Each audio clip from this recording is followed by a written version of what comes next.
The Boss Husband. Credit to the author. 642 hanggang 48. Ang mga pangalan po na nandito ay galing sa mga name generator. Kaya kung meron man pagkakatulad sa mga pangalan ng totoong tao o lugar, ito ay tunay na hindi sinasadya. Ang kwentong ito ay rated SPJ. Striktong patnubay sa mga walang jowa. Ito ay bawal din sa bata at matatandang walang asawa. Hindi kailanman. So what if it's true? Sinong nagsabing kailangan ko ng magandang dahilan para hindi kita magustuhan? I just want you to die. Hindi kaya dahil sa kinikilos ko, nagkagusto ka na sa akin ngayon? Ngumisi si Amelia. Napangiti ng mapait si Duncan. Ito talaga ang unang pagkakataon na ang lalaking ito ay nagpahayag ng kawalan ng kakayahan. Pagdating sa mga bagay tulad ng emosyon, medyo mahirap ipaliwanag ang ganoong abstract na emosyon. Pero darating ang panahon, malalaman mo na lang, sabi ni Duncan, huminga ng malalim at umiling-iling. Nakangiting sinabi niya, Miss Amelia, hindi ko natatanungin kung bakit mo ako hinahamak ng sobra. Naniniwala ako na pagdating ng panahon, ikaw mismo ang magbubunyag nito sa akin. Gayunpaman, mangyaring maniwala sa akin. Ang pagiging kakaiba mo ang pumukaw sa aking interes, at nagpaibig sa akin sa iyo. Talagang gusto kita. Ito ang pangalawang pagkakataon, ang pangalawang pag-amin. Hindi sigurado si Amelia kung paano iiwas iyon. Imposibleng sabihin niya kay Duncan na ang dahilan ng pagkamuhi niya rito ay dahil may nararamdaman pa rin siya para kay Brayden. Kaya sa ngayon, kailangan niyang itulak ang lalaking ito palayo sa kanya. Napakunot lang ang noo niya sa inis at bamulong, baliw ka. Baliw, ha? Baka baliw ako, tumawa si Duncan. Pagkatapos, biglang kumislap ang kanyang mga mata, at same time niyang sinabi, Miss Amelia, papakasalan mo ba ako? Natahimik ang buong hardin, maliban sa kaluskos ng mga dahon. Dumukot si Duncan sa kanyang bulsa at inilabas ang isang maliit, ngunit napakagandang kahon na natatakpan ng pulang peles, pagkatapos ay lumuhad ang isang tuhod at binuksan ang kahon sa harap ni Amelia. Sa kahon, nakapatong ang isang malaking kumikinang na brilyante sa isang itim na unan. Ito ay hindi bababa sa 3 carats. Tiyak na napakamahal nito. Nag-propose lang ba siya sa akin? Naisip niya. Parang tumigil ang oras sa sandaling iyon. Si Amelia ay nahuli sa ulirat. Nakatitig lang siya sa singsing na ang kinang ay parang bituin. Sa kabilang banda, si Duncan ay nagpakita ng isang ekspresyon na pantay na bahagi ng katapatan at pantay na bahagi ng paggalang. Miss Amelia, isa akong sundalo. Sa madaling salita, ang susunod kong misyon ay maaaring huli ko na. At least, bago ko tanggapin ang Clan Master role sa loob ng Lee Clan, ipagpapatuloy ko ang pagtanggap sa pinakamahirap na misyon sa frontline. Hindi ako maaaring manatili ng matagal sa maluwag na lungsod ng Central City. Walang paraan na makakain na lang ako ng mga araw ko tulad ng ilan sa mga young masters dahil mahal ko ang bansang ito. At dahil mahal na mahal ko ang bansang ito, ginugugol ko ang aking mga araw sa pagprotekta nito sa mga frontline. Hindi pa ako nalasing noon dahil natatakot ako na babagal nito ang oras ng aking reaksyon. Hindi ako umidlip dahil hindi ako maaaring maging tamad upang maiwasan ang pagiging mababa sa iba sa larangan ng digmaan. Hindi pa ako nakapunta sa isang nightclub dahil alam ko higit sa sinuman na kapag ako ay nagsasaya, ang aking mga nasasakupan sa frontline ay maaaring mapatay anumang oras. Miss Amelia, hindi ko pa nasabi sa ibang babae na gusto ko siya dahil kung sasabihin ko ito, ibig sabihin ay tiyak na papakasalan ko siya. Siguro iniisip mo na masyado akong padalos-dalos at mapangahas. Pero ang buhay ko ay parang kandilang kumikislap sa hangin. Pwedeng mamatay kahit anong oras. Ayokong mamatay nang hindi ko muna ipinagtapat ang pagmamahal ko sa taong gusto ko. Sana mapatawad mo ako sa pagiging prangka. Miss Dawson, aaminin ko na kung magpapakasal ka sa akin, hindi ko magagawang manatili sa tabi mo at patuloy na mag-aalaga sa iyo. Ngunit maipapangako ko sa iyo ang mga bagay na alam kong tiyak kong aalagaan. Hanggat ako ay nabubuhay, hahayaan kitang mamatay sa aking mga bisig, at pumasok sa iyong susunod na buhay. Kung ako ay mamatay bago ka mamatay, palagi kitang paprotektahan mula sa kabilang buhay, at matiyagang maghihintay sa iyong kakataon upang tayo ay masiyahan sa ating susunod na buhay na magkasama. Amelia, pakasalan mo ako. Ang nakakapangasar na paghahayag na ito ay naging sanhi ng panginginig ng hangin sa pavilion. Sa ilalim ng mapurol na liwanag, isang maliit na simoy ng hangin ang dumampi sa mga bulaklak na may dalang isang mahinang halimuyak. Pagkaraan ng ilang oras, ang buhok sa noo ni Amelia ay marahang umindayog sa simoy ng hangin. Ang kanyang mga mata ay puno ng isang pahiwatig ng kaligayahan ngunit higit sa lahat ay kalungkutan. Gayunpaman, tiyak na nawala na ang pagkadismaya at galit sa kanya kanina. Ang tindig ni Duncan ay tuwid at hindi sumusuko, at determinado pa rin ang kanyang tingin. Biglang tumawa ng mapait si Amelia, at sa sandaling iyon, ang dalagang ito ay tila matalinong lampas sa kanyang mga taon. Isang bagay na hindi karaniwan sa mga taong kaedad niya. Kumbaga, nalaglag niya ang facade na pinanghahawakan niya all this time. Young Master Lee. Magiliw nang umiti si Amelia, lumambot ang kanyang tono. Umiling siya at sumagot, tumanggi ako. Sumili ang pagkadismaya sa mga mata ni Duncan. Mahina niyang sinabi, hindi mo pa rin ba kayang tanggapin ang nararamdaman ko? Dahil ba sa sobrang lakas ng loob ko? Tutal, mabuting babae ka. Normal lang natanggihan mo ako. I'm sorry. Baka masyado na kitang malupit sa nakaraan. Ngumunguya si Amelia sa kanyang ibabang labi, namumula na ang kanyang mga mata. Talagang nagpapasalamat ako sa iyo. Mula pa noong bata pa ako, gusto ko na lang sabihin ng isang lalaki ang mga bagay na sinabi mo sa akin. Ngunit sayang, walang sinumang tao na handang tretuhin ako ng ganoon kahalaga. Pero hindi mo pa rin tatanggapin ang kamay ko sa kasal. Iyon ay dahil. Umiling si Amelia. Hindi ako sapat para sa iyo. Ako ang pinakasimpleng anak na babae sa angkan ng Dawson. Lumaki, walang nagbago. Brain-wise, hindi ako kasing galing ni Sister Teresa, at sa mga tuntunin ng pamamahala sa negosyo ng pamilya, si Brother Harris ang pinakamagaling. Hindi lang ako masyadong magaling sa kahit ano. Hindi ako matalino o mahabagin, at hindi rin ako hotshot. Dahil sa pagiging inutil ko, ang magagawa ko lang ay alagaan si Lolo. Sa totoo lang, minsan iniisip ko kung kaya ko ba talaga ang gawaing iyon. Alam naman ng lahat na may ginagawa lang si Lolo sa akin. Sumimangot si Duncan, puno ng awa ang mga mata. Miss Dawson, baka naaalala mo ang kasabihang love is blind. Pero sa nakikita ko, hindi ka naman kasing incompetent gaya ng ginagawa mo. Lahat ng tao may kanya-kanyang pagkakamali, walang perpekto. Mababa lang ang tingin mo sa sarili. To be honest, after I met you, I ran a background check on you. Please forgive me for that. I just wanted to understand you even more. It doesn't matter whether you are ordinary or not. The fact that such a young girl could accompany an old person for so many years, regardless the reason, is not something to snub your nose at. You are not much better than useless girl. You're not much better than useless girl. Inangat ni Amelia ang kanyang ulo sa mga salitang iyon at pinunasan ang mga luha sa gilid ng kanyang mga mata. Nakangiting sagot niya, Young Master Lee, pakiusap, itigil mo na ang papuri sa akin. Sa kabila ng iyong mga salita, buong buhay ko ay pinag-iisipan ko ang aking mga pagkukulang. Sapat na para sabihin, medyo malinaw na ako sa kanila. Bumalik ka dahil hindi ako ang dapat mong kasama.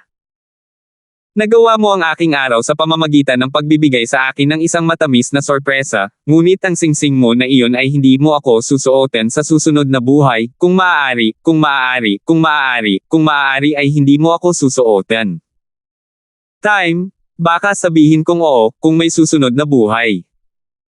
Ang paghihirap ay nakasulat sa buong mukha niya habang nagsasalita siya. Tumawa si Duncan. Miss Amelia, minamaliit mo ako. Kapag ako, si Duncan, ay nakatutok sa isang bagay, kahit 100 baka ay hindi ako mapipigilan. Ngayon, tinanggihan mo ang aking kamay sa pag-aasawa, kaya uuwi ako. Ngunit alam mong sa susunod na pagkikita natin, ako ay magiging mas matyaga. Kahit na kailanganin kong gawin ito sa publiko, wala akong pakialam. Natigilan si Amelia. B, bakit mo ginagawa ito? Alam mo namang hindi kita matatanggap kahit anong mangyari. Tanggapin mo man o hindi ay walang kahihinatnan sa akin. Ang mahalaga ay mapatunayan ko sa iyo na kaya kong ibigay ang lahat sa iyo. Dahil nagbago na ang ugali mo sa akin, hindi na ako pwedeng sumuko ngayon. Maniwala ka sa akin, hindi lang kita gusto sa kabilang buhay, gusto kita ngayon dahil wala nang segundong sayangin. Napabuntong hininga si Duncan, nakakahiya na hindi ko ma-extend ang aking pananatili dito sa Central City, o magpo-propose ako sa iyo araw-araw. Humajejek siya at nagpatuloy, Miss Dawson, magpahinga ka na. Gagamitin ko ang lahat ng aking makakaya para sundan ka, ngunit hinding-hindi kita pipilitin na pakasalan ako. Kung darating ang ganoong araw, ay depende sa iyo, Miss Amelia. Hanggang sa panahong iyon, magagawa ko lang ang lahat ng aking makakaya para mangyari ito. Natapos si Duncan at tumayo, inilagay ang singsing sa kanyang bulsa at iniunat ang sarili. Nawala ang sinseridad kanina, at bumalik siya sa dati niyang sarili. Before she knew it, nakaalis na siya. Pinagmasdan ni Amelia ang kanyang tila ordinaryong backview na nawala sa malayo, at nagpakawala ng mahabang buntong hininga. Kumaibot ang kanyang mga labi habang bumubulong sa sarili, napakaganda kung ang nag-propose sa akin ay ikaw. Buen. Si Justin na sumunod kina Teresa at Didi palabas ay ganap na walang kamalay-malay sa lahat ng nangyari sa katahimikan ng hardin. Ngunit muli, wala siyang pakialam. Ang nasa isip lang ni Justin ngayon ay kung gaano kasarap manatili sa tanks. Binalak niyang ilabas ang taong lamason kay Teresa. Ang pananatili dito ay magpapadali sa kanyang trabaho ng walang katapusan. Ang posisyon ni Teresa at Didi sa pamilya ay natural na hindi mababa sa clan. Kaya kanilang villa ay medyo malapit sa sentro ng lungsod. Halos 400 metro kwadrado ang laki nito, kumpleto sa sarili nilang swimming pool. Naka-recover na ang katawan ni Teresa.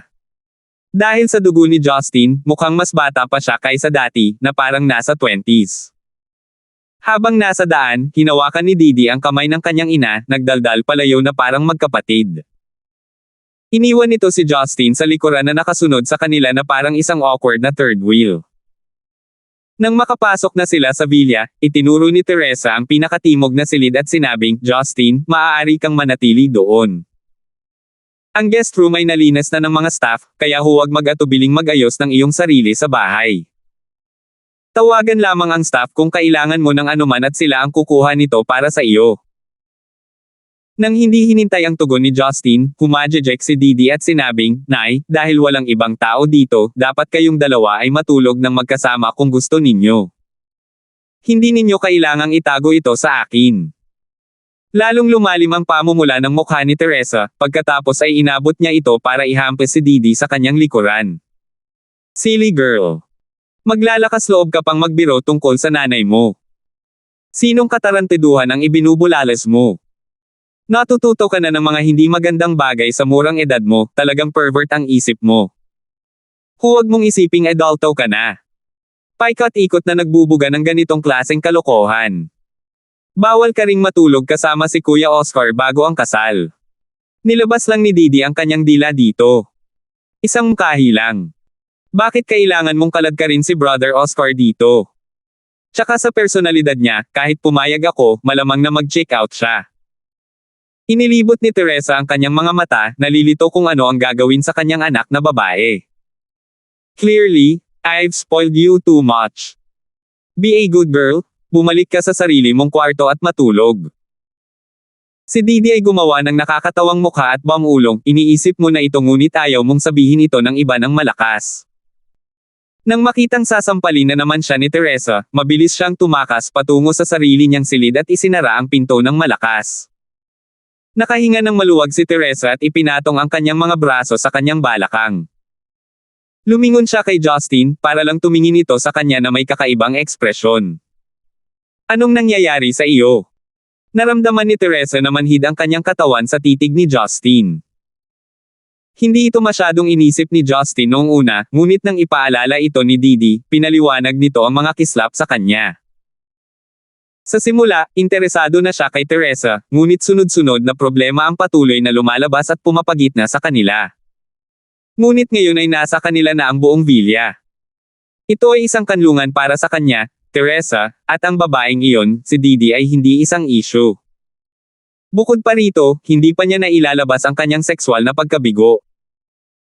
Ngayon, nakatayo sa harapan niya ay si Teresa na kamukhang kamukha ng isang dalaga, na may magandang figure ngunit ang pangakit ng isang makaranasang babae. Ang mapanlin lang na simpleng black lace na damit ay yamakap sa kanyang mga kurba sa lahat ng tamang lugar at ipinakita ang kanyang nakakaakit na cleavage. Sa ilalim ng maikling damit ay ang mapuputi niyang hita, malambot at malambot. Tumango lang si Justin at nag-artista na nagsasabing, "Teresa, hindi pa natin tapos ang negosyo natin sa hotel, di ba? Bakit hindi natin ituloy ngayong gabi?" Ang hotel. Nag-flashback si Teresa noong sila ay nasa Maple Hotel, ngunit walang pakundangan na nag-ambala. Agad na namula ang mukha ni Teresa. Inilublab niya ang kanyang ulo, hindi nang ahas na tumingin kay Justin. Gustong-gusto na niya ito noon, at ngayon ay mas lumalim ang nararamdaman niya para sa kanya nang makitang ang buhay ng kanyang lolo, ang sariling buhay, at maging ang buhay ng kanyang pamilya, ay iniligtas niya. Walang maisip na dahilan si Teresa para tanggihan siya. Sa madaling salita, siya ay lubos na nalulugod na makibahagi sa anumang mga aksyon. Hindi ka ba nag-aalala na magselos ang asawa mo? Sa wakas ay nakapagsalita si Teresa. Ang ilong ni Justin ay napuno ng nakakalasing na pabango ng kanyang halimuyak, at siya ay tamad na maabala sa tanong na iyon. Pagpapatuloy niya, napagdaanan na natin ito dati. Sinusubukan mo bang umarte na parang walang nangyari? Walang kwenta ang magpagulong-gulong. Kaya maging masunurin, at sabihin sa akin kung aling silid ang sa iyo. Maingat na itinuro ni Teresa ang silangan at sinabi, ito ang nasa pinakadulo. Walang ibang salita, itinaas niya ang kanyang malambot na katawan, istilong pangkasal, at humakbang patungo sa kanyang silid. Ipinikit ni Teresa ang kanyang mga mata sa pag-asa. Kahit na siya ay isang ina sa loob ng maraming taon, ang paggawa ng gawaing iyon ay isang bagay na inakala niyang mangyayari lamang pagkatapos niyang ikasal. Ang sabihin na siya ay medyo kinakabahan ay isang kumpletong pagmamaliit. 643. Tinatay ang hating gabi noon sa Central City. Madilim ang mga ilaw sa tirahan ni Lee at halos hindi natatakpan ang isang maliit na espasyo kung saan nakapalibot ang tatlong silhouette sa pag-aaral. Sa mesa ay may maliliit na tasa ng bagong timplang puting tsaa. Ang mabangong aroma ay bumalot sa hangin sa paligid nito na naglalabas ng pakiramdam ng kalmado at katahimikan. Si Martian ay tahimik na nakaupo sa kanyang upuan sa mesa. Sa isang kamay ay isang kopya ng papel, at ang isa naman ay ang kanyang personalized na clay cup, na kung saan ay paulit-ulit niyang sinisip-sip. Sa isang hiwalay na dulo ng mesa ay si Ivan Lee, na patuloy na nakatitig sa kanyang anak na si Duncan, na halatang balisa na may bahid ng pagsisisi sa kanya. Si Duncan ay kumilos ng walang kasalanan habang siya ay nakaupo na naka-cross-leg, marahil ay nagkukunwari na umidlip habang nakapikit. Binasag ni Ivan ang katahimikan nang sabihin niya sa kanyang anak, seryoso ka ba sa babaeng ito mula sa dozens? Agad na binuksan ni Duncan ang kanyang mga mata at nagbigay ng isang malakas na tango. Naaalala kong sinabi ko sa inyong dalawa, at sigurado akong narinig mo ito ng malakas at malinaw. Ikaw. Ivan ay naguguluhan habang umiiling. Anak, pumili ako ng napakaraming mas mahuhusay na babae para sa iyo ngunit ni minsan ay hindi ka nag-iwas ng tingin. Ngayon mo lang kailangan mahulog sa babaeng Amelia na ito. Kailangan ko bang ipaalala sa iyo na hindi siya kasing simple ng ginagawa niya sa sarili niya? Nagkibit balikat si Duncan. Ang alam ko lang ay hindi dapat ordinaryo ang isang babaeng walang pakialam sa akin noong una tayong magkita, kahit na sa lawak ng paghamak sa akin. Madali kong nahulaan na may tinatago siya na hindi niya gustong makita ng mundo. Kung ganoon, bakit mo pa siya hahabulin? Kumunat ang noo ni Ivan. Dahil mayroon akong damdamin. Tulad ng sinumang normal na tao, hahabulin ko ang mga damdaming iyon, sagot ni Duncan na may matengkad na ngiti. Joke ba ito sa'yo? Nagtaas ng boses si Ivan. Sige, sige. Martian, bahagyang nabalisa, nagpa siya na sa wakas ay ibaba ang kanyang pahayagan at makialam. Pwede ba kayong dalawa na lang na i-enjoy ang katahimikan saglit? Ano ang saysay ng pag-uusap na ito, sigawan at lahat? Nag-aalalang sumagot si Ivan, Ama, ito ay tungkol sa magiging kasal ng maliit na bastos. Paano ako hindi mag-aalala tungkol dito? Noong mga araw na pinakasalan mo ang iyong asawa, nababalisa din ako. Pero sa huli ay pinakasalan mo pa rin siya, at nang maglaon ay nagkaroon ka ng eksaktong maliit na bastos na sinasabi mo, hindi ba? Si Ivan ay nahuli sa kawalan. Mabilis siyang bumangon at sinabing, paano ganoon iyon? Noon kami ay nasa hindi magkakaugnay na pamilya at iyon lang ang problema sa pagitan namin. Ngunit itong Amelia ay tatapusin na ni Ivan ang kanyang pangungusap bago niya naunawaan na ito ay hindi pa rin napatunayang tsismis. Umiling si Motion at sinabing, ano ang pinagkaiba? Ang mga lalaki ng angkan ng Lee ay palaging gumagawa ng mga bagay ng labis para sa mga mahal natin. Hindi alintana kung paano siya nahulog kay Amelia, ngayong umiibig na siya ng husto, ikukulong mo ba siya para pigilan siya?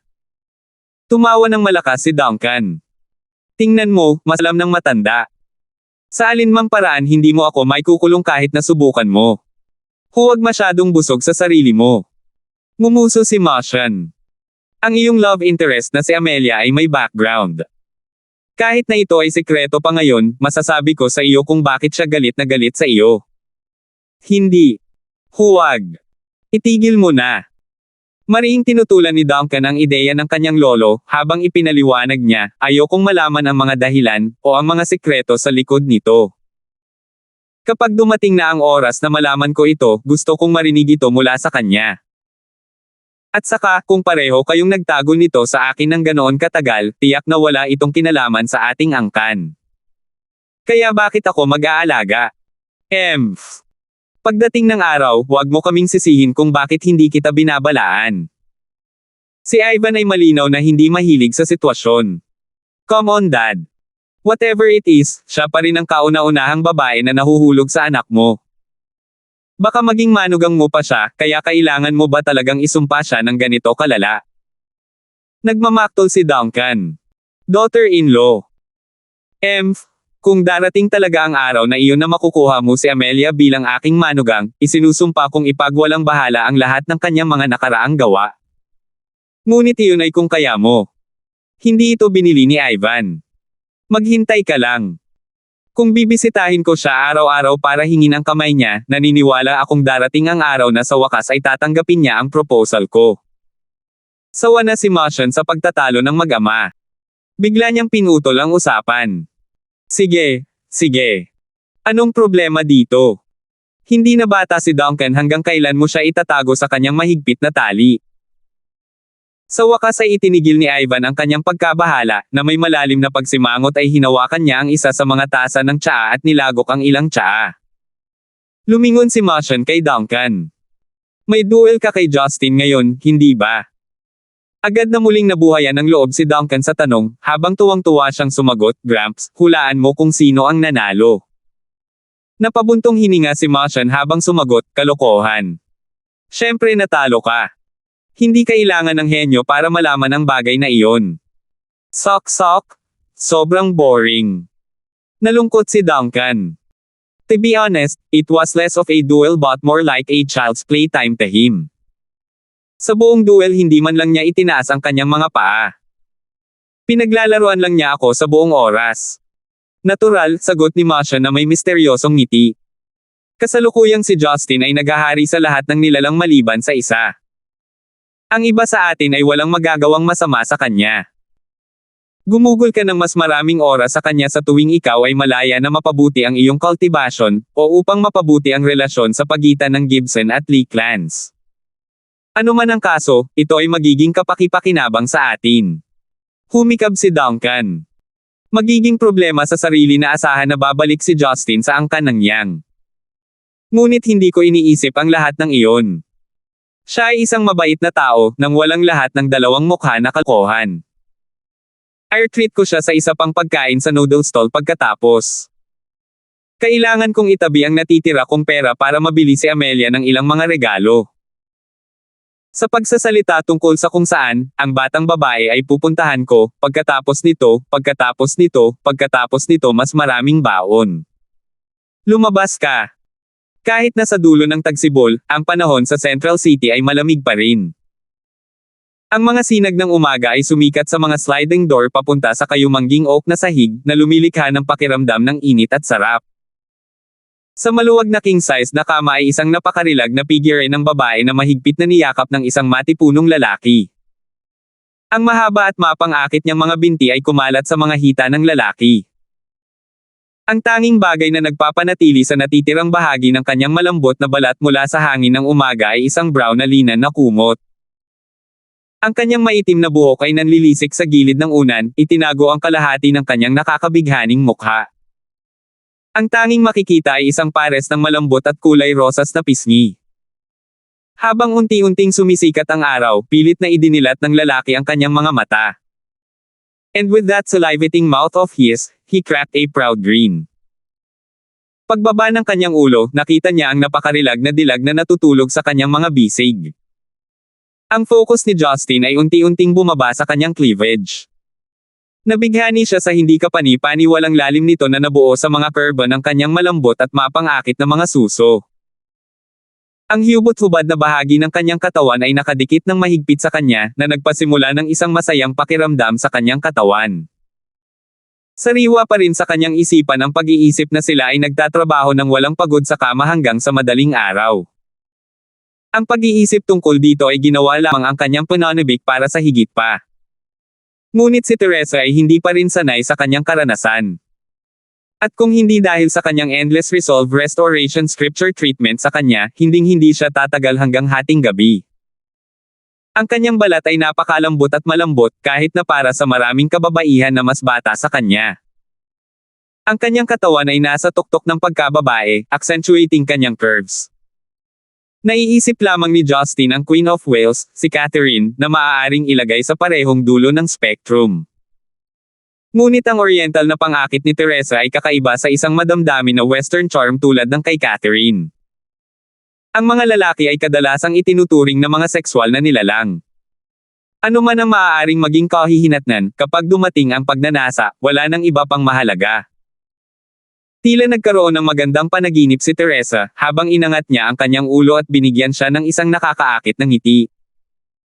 Ang kanyang mature at feminine allure na ipinare sa kawalang-muwang ng isang kabataang babae ay nagpapahiwatig ng isang natatanging, hindi mapaglabanan na alindog. Tinitigan ni Justin ang kanyang mapupungay na labi at hindi makatiis na bigyan siya ng halik. Smooch! Pakiramdam ni Teresa ay parang kinagat siya sa kanyang panaginip at agad na nagising. Inaantok siyang tumingin sa paligid bago niya sinimulang hawakan kung nasaan siya at kung ano ang nangyari.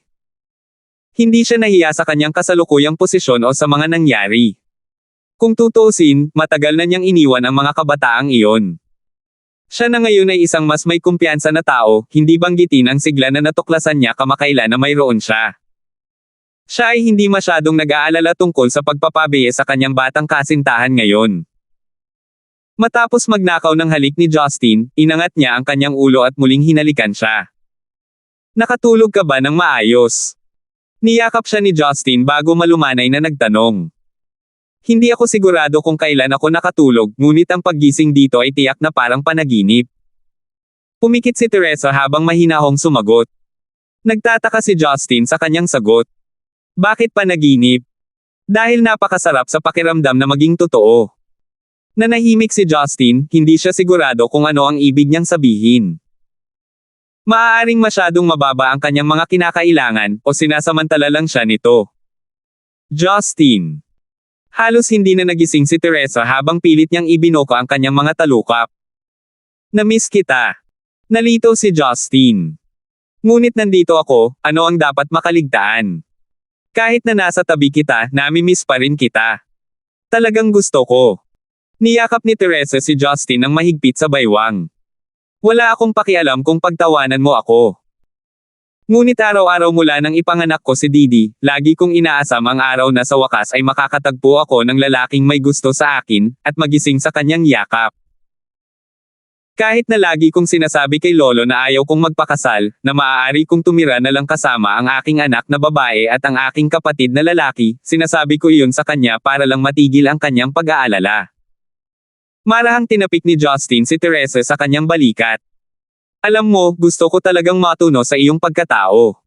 Dahil ayoko talagang bumangon sa kama na ito. Alam kong mamimiss ko ito ng husto, same time na binanggit ni Teresa.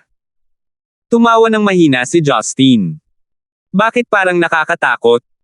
Bakit hindi na lang kita kainin ng malinis, mas mabilis yan. Nakita ni Teresa ang hitsura sa mukha ni Justin at mabilis niyang nalaman na wala siyang silbi. Agad siyang umiling at idiniin, hindi, sumisikat na ang araw. Paano kung si Didi ay madapa sa atin ng ganito? Mas maunawain ang bata kaysa sa inaakala mo. Alam niya na palagi kang nangangarap ng isang lalaki para sa iyong sarili. Halika, kung hindi ka gumagalaw ay gagawin ko. Si Justin ay nagbigay ng nakakatakot na ngiti habang binubuksan ang mga kumot na inilantad siya sa kanyang buong kaluwalhatian. Itinulak siya nito pababa habang nag-aalangan itong nagpupumiglas, handang ipagpatuloy ang mga aktibidad kagabi. Sa bingit ng pagsalakay sa kanyang lihim na teritoryo, ang malambing na boses ni Didi ay umalingaw-ngaw sa silid. Tito. Nanay. Gumising ka. 644. Si Justin, na akmang kikilos na, ay bumantong hininga sa pagkagalit at malungkot na sinabi, paano? Paano mo nalaman na papunta na siya para gisingin tayo? Si Teresa ay nagpakawala ng tawa, ang kanyang mga pisngi ay namumula. Tawagin itong intuition ng ina. Nanlaki ang mata niya dahil doon. I swear gusto niya akong kunin. Lumabas ka na. Gutom na ako kaya kailangan kong kumain ng almusal. Sumigaw ng malakas si Didi. Gusto talaga ni Justin na iuntog ang kanyang ulo sa dingding. Sumigaw siya pabalik, bakit hindi ka makapag-almusal ng mag-isa? No, ayoko. Bilisan mo, kung hindi papasok na ako. Ang umalingaw-ngaw mula sa kanyang boses ay naging malinaw na si Didi ay naghahanda na sa pagpasok. Natarante si Teresa at mabilis na sinabi, Didi aking mahal, malapit na akong maging handa. Pasensya ka na lang at hintayin mo ako sa ibaba, okay? Kung papasukin ni Didi ang kanyang sarili at masaksihan ang sarili niyang ina at si Justin na nag-intertwine sa isa't isa ng walang tusok ng tela sa kanilang katawan, si Teresa ay himatayan sa gulat doon at pagkatapos.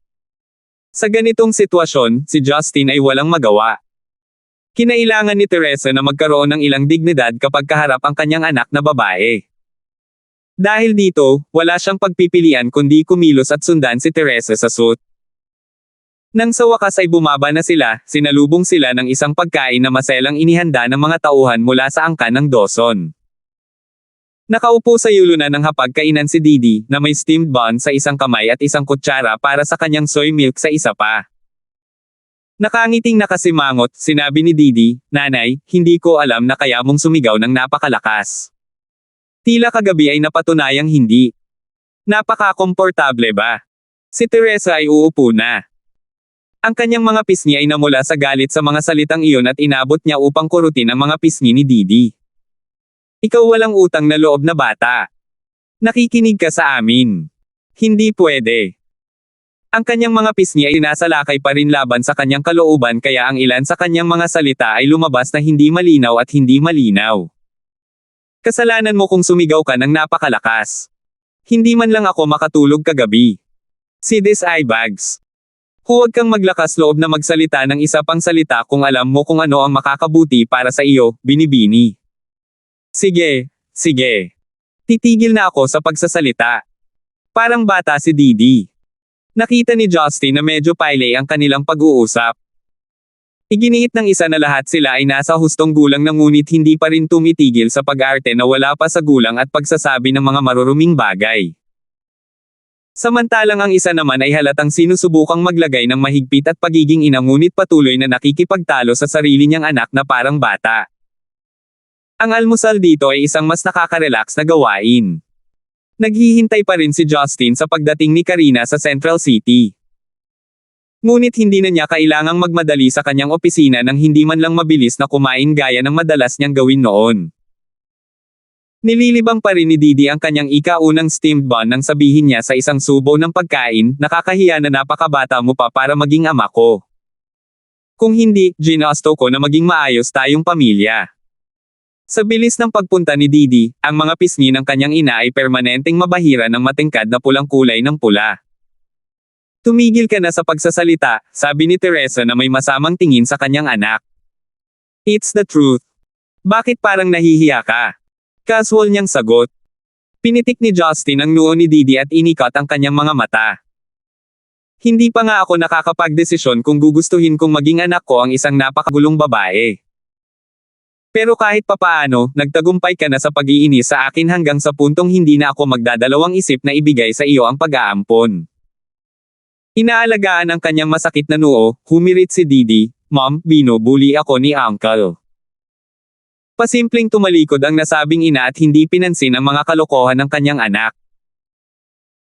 Itinuro ni Didi si Justin at napabulalas ng malakas, dahil nailigtas mo ang masamang ina na ito na malinaw na may kinikilingan sa kanyang kasintahan kaysa sa kanyang sariling anak. Ako, si Lady Didi, ay magpapatawad sa iyong mga aksyon ngayon. Bakit hindi ka pa bumabalik sa Stonegate? Wala ka bang klase o rebisyon na aasikasuhin? Ang mga biro ni Didi ay hindi pinansin pabor sa tanong ni Justin. Si Sheila, hindi tulad ng iyong sarili, ay talagang masipag. Lalo siyang napaungol doon at nagpatuloy, para akong maaabala ng isang bagay tulad ng high school. Maaari akong pumasok sa pinakamahusay na universidad doon anumang oras na gusto ko. Huwag kang masyadong maangas. Ibabalik kita sa Stonegate sa isang linggo, galit na sabi ni Teresa. Ayoko. Masyadong boring ang klase. Walang humpay na bamulong si Didi.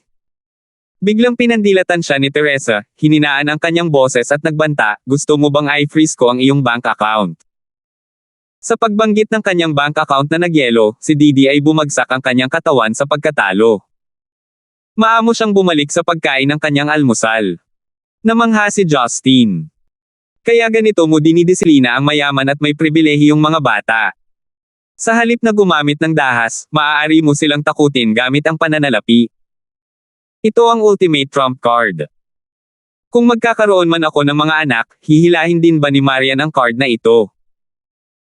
Bagamat nag-aalinlangan siya na kailangan niyang gumawa ng anumang uri ng aksyong pandisiplina, dahil sa oras na makita ng kanilang mga anak si Marian ay matatakot sila sa kanilang katinoan.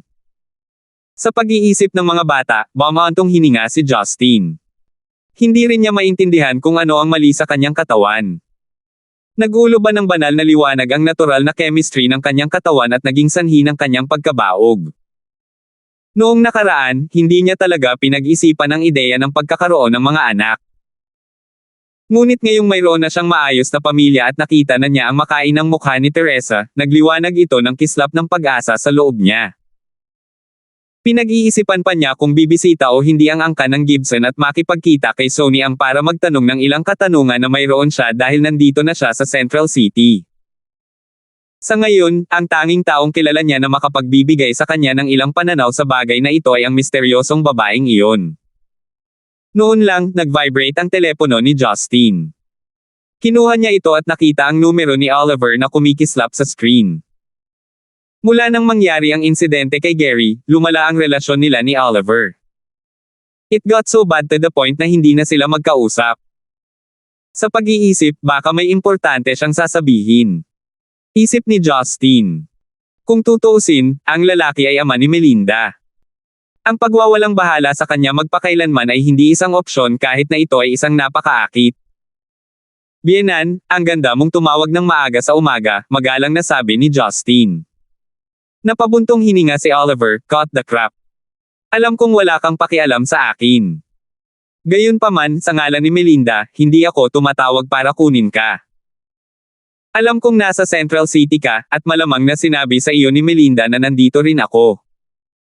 Humanap ka ng oras para bisitahin ako dahil kailangan kitang isama at ipakilala sa maraming tao.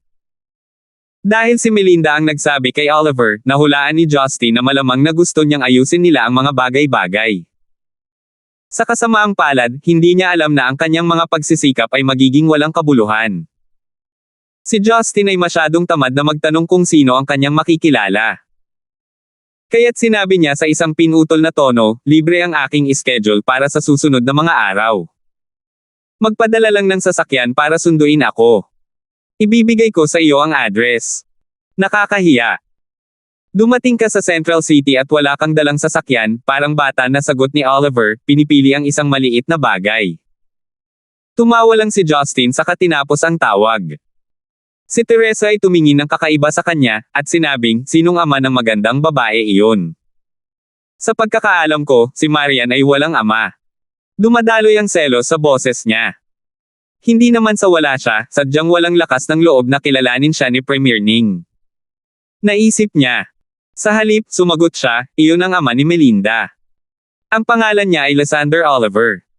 Tumango si Teresa.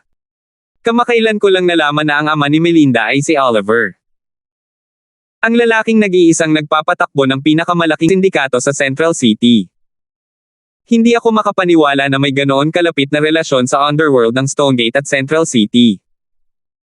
Well, hindi ko pinlano na mangyari ang alinman sa mga ito. Nagkibit-balikat siya at sinabing, makikipagkita ako sa ilang tao pagkatapos. So you may. Ngumiti si Teresa at sinabing, ayos lang.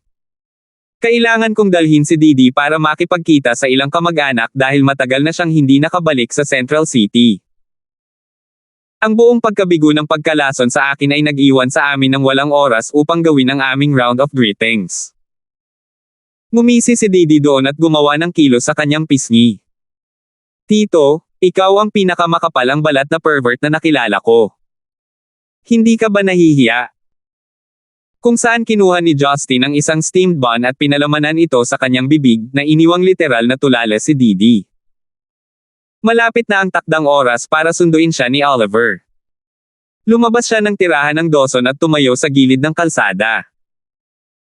Ang Dawson clan ay isa sa pinakamayamang angkan sa Central City at hindi magandang ideya na madungisan ang kanilang relasyon sa Green Dragon Society. Kaya nagpasya siyang maglaro ng mabuti. Hindi nagtagal, huminto sa tabi niya ang isang makinis at itim na Rolls Royce na nakaakit ng maraming tingin. Bumaba ang mga bintana ng kotse para makita si Lysander Oliver na nakasuot ng all-black suit. Nakaukit sa kanyang mukha ang mga linya ng pagtawa habang ang isang tabako ay bumagsak sa kanyang bibig. Kumaway siya kay Justin at sinenyasan itong pumasok sa sasakyan. Nakaupo sa tabi ni Lysander Oliver ang isang nasa katanghaliang gulang na babae. Ang paraan ng pagpasok ng katamtamang hitsura na si Justin sa loob ng sasakyan na para bang hindi ito kakaiba ay nakakabigla sa marami sa mga dumadaan. Nakahiga si Justin sa komportableng leather seat. Naginat siya at lumipat sa kanyang upuan bago nakahanap ng komportableng posisyon. Nang sa wakas ay nasiyahan na siya, ibinaling niya ang kanyang ulo para tingnan ang babaeng nakaupo sa tabi ni Oliver. Ang babae ay mukhang nasa 40 taong gulang, ngunit madaling pumanaw bilang isang babae sa edad na 30s. Ang kanyang buhok ay maayos na ginupit at kinulayan ng pula. Siya ay medyo mataba at nakasuot ng dilaw na uniforme, na nagpapahiwatig ng isang nakapaloob na kagandahan. Habang pinagmamasdan niyang mabuti ang babae, ngumiti ito at itinoon din ang mausisan nitong tingin sa kanya. 645. Kung hulaan ko, ito ang aking pangalawang biyenan. Tanong ni Justin, nakangiti. Si Oliver ay may 2 babae. Ang isa sa kanila ay ang kapanganakan na ina ni Melinda na kanyang unang asawa, ang isa pa ay ang babaeng nakilala niya sa Central City na sumuporta sa kanyang mga negosyo, ang kapanganakan na ina ni Murphy. Naisip ni Justin na siya ang huli. Ngumiti ang babaeng nakadilaw. Nabalitaan ko mula kay Oliver na hindi ka isang ordinaryong tao. Ngayon ay tila ganoon nga ang kaso, tinatawag mo akong pangalawang biyenan, noong kakakilala pa lang natin. Kahit na ang ina ni Melinda at ako ay hindi kailanman pinagkaiba ang ating sarili sa una o pangalawa. Paano mo ito pinagkaiba sa ngalan namin ngayon? Hinawakan ni Justin ang kanyang ilong, iniisip. Paano ko malalaman na pantay ang ranggo mo? Ihihiwalay ko pa nga kayong dalawa bilang legal wife at mistress. Malamig na bumantong hininga si Oliver. Save your breath. Wala talagang saysay na makipagtalo sa kanya.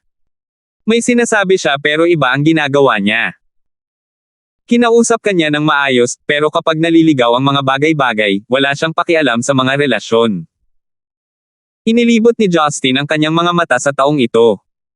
Ang ginawa ko lang ay binugbog ang isang subordinate mo. Nangangahulugan ba iyon ng gayong paninira? Tandang pananong. Isip niya. Hayaan mong ipapakilala kita. Ang isang kamay ni Oliver ay nakapulupot sa balikat ng babae at ang isa naman ay may hawak na sigarilyo. Ito si Susie Mon, ang ina ni Murphy. Nakilala na siya ni Melinda dati, at tinatawag din siyang nanay. Sa ngayon, tatawagin mo siyang biyenan. Sinamantala ni Justin ang pagkakataong lingunin si Suzy at sinabing, "O biyenan, sayang ang kasal mo sa lalaking ito." Siya ay halos isang matandang baka na nanginginain sa mga bata at malambot na damo. Tawa ng tawa si Suzy sa kanyang mga sinabi. Sa kabilang banda, gustong gumanti ni Oliver. Ngunit sa paggawa nito ay hindi maiiwasang tatawagan niyang matanda si Suzy. Kaya't ang tanging magagawa niya ay titigan si Justin. Alam mo ba kung bakit kita tinanong dito ngayon?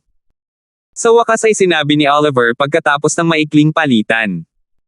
Inilibot ni Justin ang kanyang mga mata. Ikaw ang tumawag sa akin dito. Bakit mo ako tinatanong ng ganito? Bahagyang kumaibot ang mga labi ni Oliver, ngunit ayaw niyang magpatalo tungkol sa Bosch. Alam mo, nag-iisang anak ko si Murphy. After all these few years of striving in my business, I need a successor. Pero bata pa si Murphy at walang karanasan. Kahit na mangako siya, imposibleng sabay-sabay niyang pamahalaan ang negosyo. At hindi na ako bata. Sinadya kong palawakin ang aking negosyo pagkatapos makipag-alyansa sa Red Thorn Society noong bumalik ako sa Stonegate dati. Gayunpaman, napagtanto ko na hindi madaling panatilihing kontrolado ang ahas na iyon. Nagpaplano akong iwan ang mga bagay na ito para harapin ni Murphy sa hinaharap. Naunawaan ni Justin ang kahulugan sa likod ng mga salita ni Oliver. Lumilitaw na alam din niya na napakaliit ng pagkakataong makontrol niya ang buong Zeneca. Not mentioning na may hidden forces sa ibang probinsya. Hindi papayag ang bansa na sila, ang Green Dragon Society, na sila lang ang nasa kapangyarihan. Bukod dito, mayroon pa ring Red Thorn Society sa Stonegate na naghari sa Timog. Sa makatuwid, ang tanging magagawa ni Oliver ngayon ay ihanda ang daan para kay Murphy. Bagaman hindi ka taga-underworld, hindi ka rin isang ordinaryong tao. At least, nakikinig si President Roslyn sa iyo. Kung paano magpe-perform si Murphy sa hinaharap, kailangan kong humingi ng tulong sa iyo. Naniniwala ako na dahil nililigawan mo na ang anak ko, handa kang magbigay ng tulong. Nagkataon lang, ang ating gang, ang Green Dragon Society, ay nagkakaroon ng elders meeting ngayon. Lahat ng importanteng tao ay nandoon. Ang plano ko ay isama ka para makilala ang mga importanteng tao sa ating gang habang nasa Central City ka. Sa ganoong paraan, magkakakilala ang lahat. Sana pagkatapos kong magretiro at maipasa ang rende kay Murphy, nandyan ka pa rin para gabayan siya. Si Justin ay nahuli sa isang dilema. So, gusto niyang protektahan ko iyong bayaw ko. Hindi binanggit ang insidente kung saan si Murphy ang naging sanhi ng pambubuli kay Sheila ng mga batang babaeng gangster na iyon.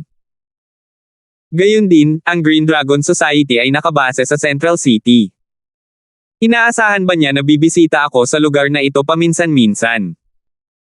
Gayunpaman, ang mga pagsasaayos ni Oliver, sa isang malaking lawak, ay hindi para sa akin. Marahil ay iniisip niya na ako ang tunay na master ng Red Thorn Society. At dahil doon, malamang na may hawak akong malaking kapangyarihan na maaaring makatulong kay Murphy na takutin ang mga kasama sa Green Dragon Society na may hawak ng aktwal na kapangyarihan. Si Suzy ay nagbigay ng malungkot na tingin at bumantong hininga, na nagsasabing, "Oliver, bata pa si Murphy. Napakalupit mo ba talaga na isinasangkot siya sa gang kahit na napakabata pa niya? Anak ko siya.